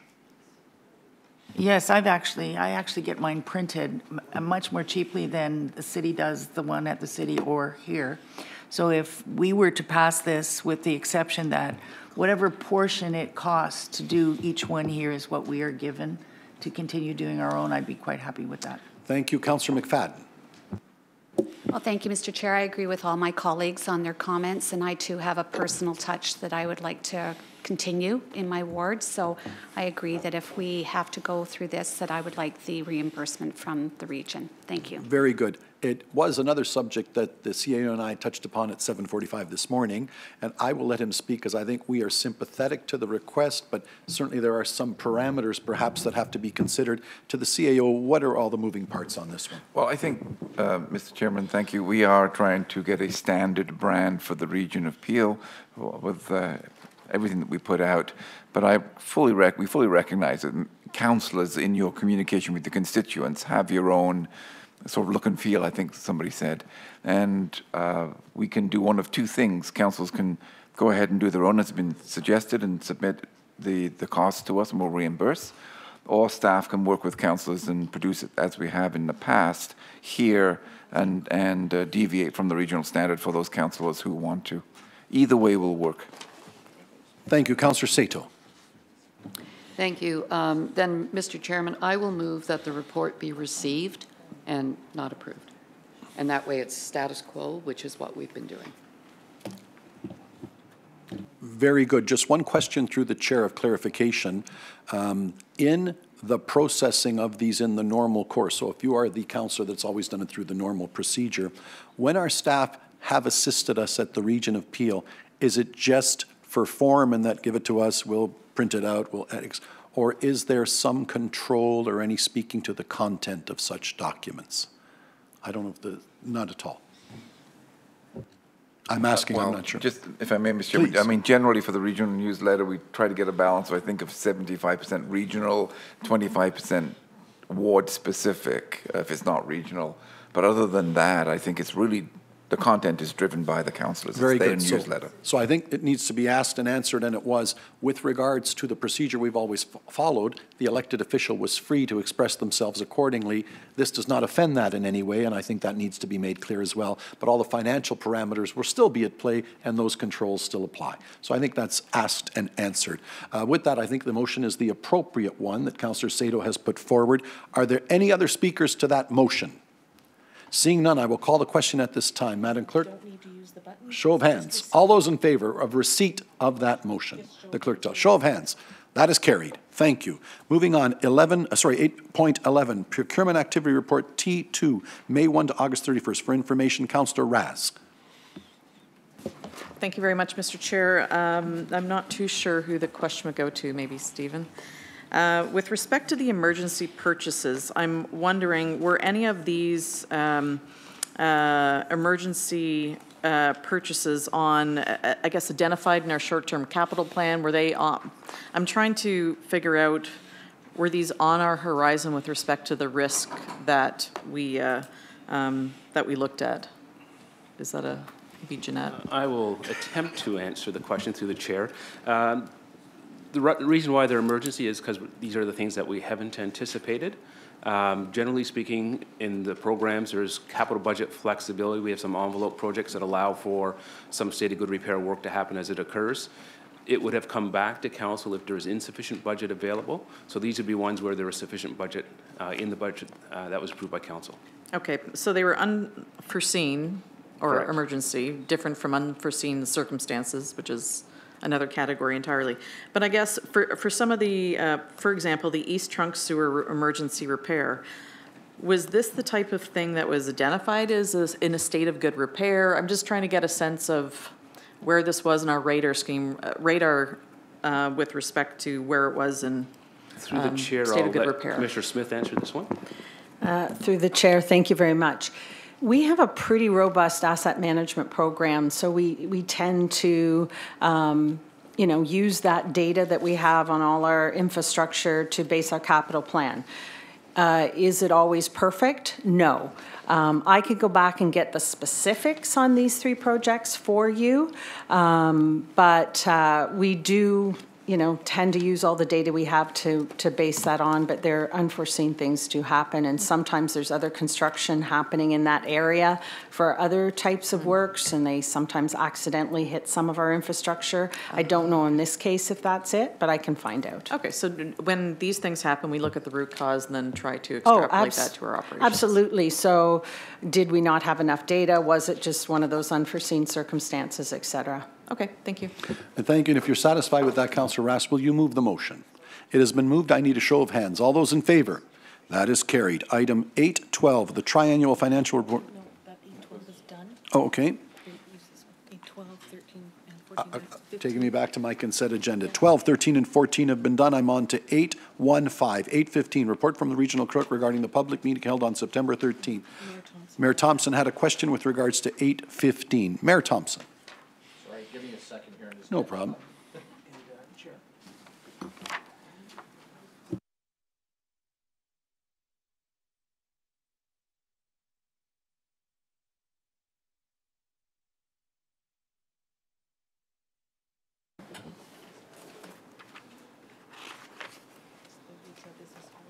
Yeah. I understand with the retail, there's ones that we've already, that have already been established. Are we pulling back on those? Because they're getting letters on this, and this is a concern that was brought forward, and that's why I wanted to ask that. Yeah. Thanks for the question. Through the chair, and I'll hope to explain this. The previous bylaw that we had in place for Retail Holiday Business Act was that applications could be made and council approved. Because of some change in legislation at the province, council had the ability to take on a new bylaw. So back in June, council approved a new bylaw that allowed the following: that establishments that had been approved previously would be allowed to continue to operate on those statutory holidays. And there's a caveat to that I'll come back to. And that no further applications would be allowed unless a local municipality designated a tourism zone for their municipality, and then if there was a retail establishment within that local municipality tourism zone, they would be allowed to. At the time, council questioned about whether we should continue to grandfather the existing. And so they directed us to go out and talk to those that have been grandfathered and come back with recommendations about potential sunsetting or not, etc. So we're in the process of talking to all those that have been grandfathered, and we're planning to bring a report back. We're targeting April of this year, and certainly some of those retail establishments could very well want to delegate, and will be shared, they know the meeting, etc. The report that's on today for Seafood City was one of those ones that was in the queue and halfway through the process with the old bylaw. So council agreed they should go through the final process. So if council approves it, and that report will be coming forward in February, they will be considered grandfathered, but then they will be looked at as part of that whole group when we come in April. So I hope that's clear. It is. I just wish the letter that was sent out, because the proponent read the letter to me, and I was just as confused as he was. You've explained it extremely well. So I'm just saying how it was communicated. Wasn't maybe as clear as it could be? No, it sure wasn't. Well, but if we can work on that, that would be awesome. Two is, I know we're talking about that, but we're all going through our official plans. You know, once the rope is done here at Peel, then it's up to the municipalities. To me, I think it's very timely to work on it at that point. So I'm just saying, have we been talking with the planning experts to make sure that we move this sequentially through all, that it's all runs seamless? We typically always talk to the locals if it's an initiative where there's some overlap or there's some planning that may influence. So I'll make sure that happens. Yeah, it'd just be nice when we're doing the official plan is do it all in one, Mr. Chairman. I think that would be a good idea if we could do that. Thank you. Thank you, Mayor Thompson. If satisfied with that explanation, it's here for information. Will you move receipt? Yep. It has been moved. All those in favor? That is carried. All other items have been dealt with under that part of the agenda. All communications have been dealt with, which brings me to other business, and I'd like to raise one as well, and I thank Mayor Brown for his early call this morning to deal with the situation in Brampton and what is happening with the LRT and work that we're doing and trying to synchronize that so that we all save some money. Oh, sorry, Councillor McFadden, I apologize. I don't know if I got ahead of you. Do you mind if I deal with this one first, and I'll come right back to you? Mayor Brown. Yes, thank you, Chair, and I appreciate your early morning interest in this, slight complication we have in Brampton. We found out there was some underground tunnels and channels that have complicated some of the work that both the city and the region have planned, but it's our hope that that regional work is integral to all we have envisioned in the downtown, and if we could defer that discussion to January so that we can make sure that it still proceeds in a manner that's consistent with the alterations the city's making. Absolutely, and in fairness to Mayor Brown and the Brampton colleagues and the staff here, what we're saying is that old phrase, we only want to go in the ground once. But we're sort of on a bit of a continuum. And now, in fairness to the rest of my colleagues, I think the staff explained it succinctly to me, and I think in 60 seconds, the CAO can give a little bit more flesh to everybody as to why it's the right thing, I believe, to defer it. CAO David. Thank you, Mr. Chairman.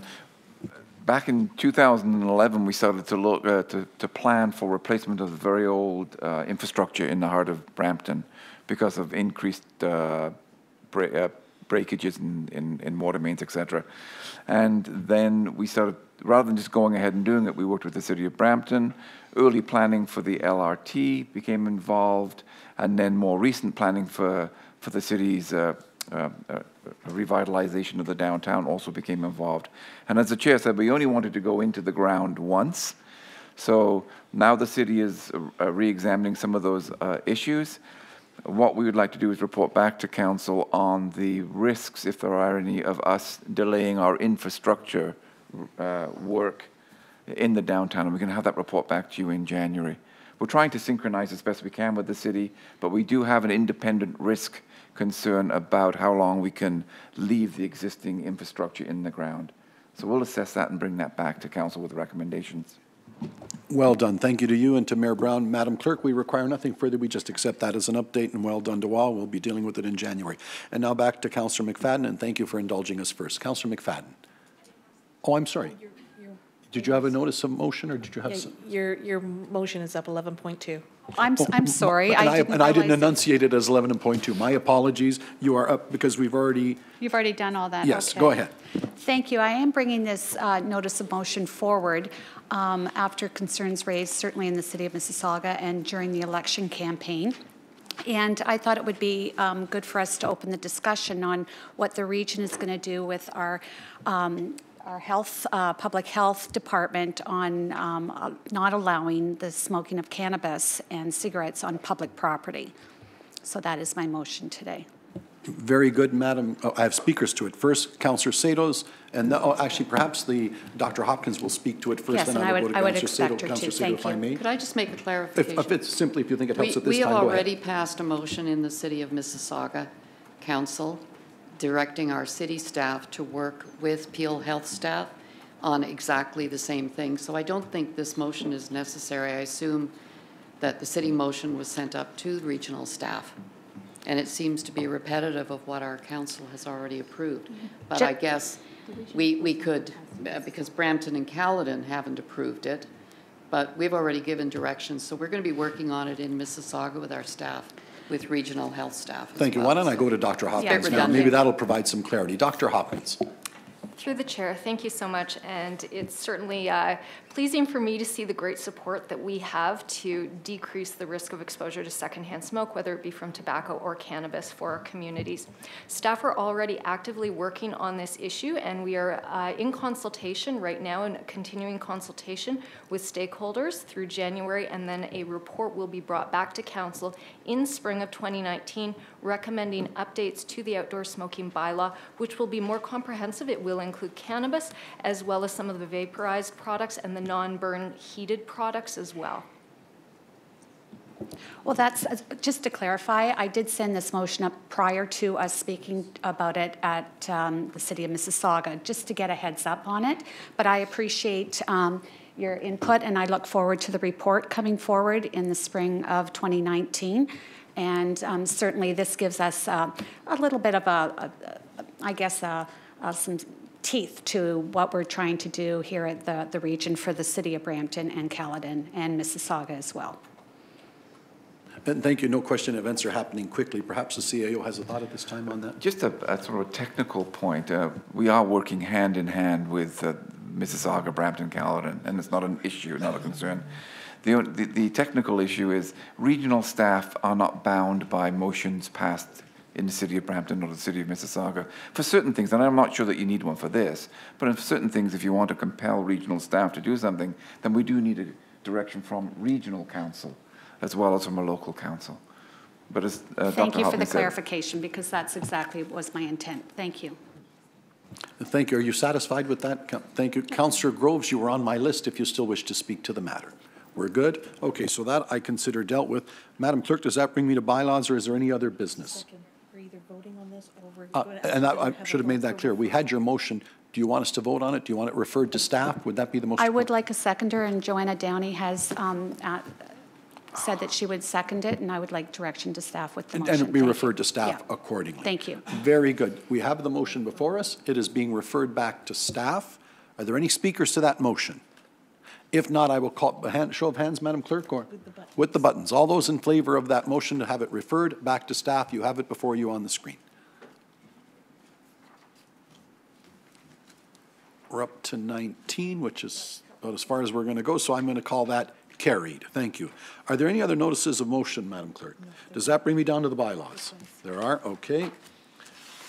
I need a mover and a seconder that the bylaws listed on the Regional Council agenda, being Bylaw 58-2018, be given the required number of readings, taken as read, signed by the Regional Chair and the Regional Clerk, and the corporate seal be affixed thereto. All those in favor? That is, Madam Clerk, do I have my mover and a second? It has been moved by Mayor Thompson. It has been seconded by Councillor Sinclair. You've heard the motion. All those in favor? That is carried. Moving on, Madam Clerk. The in-camera. I've got to turn a page to catch up. With regards to the in-camera, the items that I have, first of all, I believe Councillor Medeiros has asked for an update in camera, so I believe we have to go in camera in any event. We dealt with that earlier. So, Madam Clerk, is it just appropriate that I call to go in camera, or shall we try to deal with some of them outside of camera now if nobody requires any? Let's go in camera because we're going in any event. So the appropriate motion then is one that we move in camera. That has been moved by Councillor Sinclair, seconded by Councillor Rass. All in favor? That is carried. I would ask those that don't need. Okay. And if we'll just give the folks a moment before I go to the motion that has come out of the in-camera. I think we're good. That the September 13, 2018 Regional Council Closed Session Report be received, and further that the recommendations contained within the confidential reports related to item 13.2 and 13.3 listed on the December 13, 2018 Regional Council agenda be approved and become public upon adoption, and that the information provided on bargaining be received. I need a mover and a seconder. I believe I had them, Mayor Thompson and Councillor Sinclair. You've heard the motion. All those in favor? That is carried. Oh, sorry, you have to push the buttons. If you could push your button to show your support of the in-camera information. Madam Clerk, I see that at 20 plus votes. That is carried. Very good. Madam Clerk, next. Okay. That a bylaw 59-2018 to confirm the proceedings of Regional Council at its meeting held on December 13, 2018, and to authorize the execution of documents in accordance with the Region of Peel bylaws relating thereto be given the required number of readings, taken as read, signed by the Regional Chair and the Regional Clerk, and the corporate seal be affixed thereto. That is moved by Mayor Brown, seconded by Councillor Dillon. All those in favor? That is carried. I need a motion to adjourn. It's been moved by Councillor Innes, seconded by Councillor Fortini. All those in favor? That is carried. With thanks for your help through to the chair, who had 4 agendas working on all of this, and great help from the clerk. If I can ask you to stay in place, we immediately turn now to the housing matter. Madam Clerk, what do you require?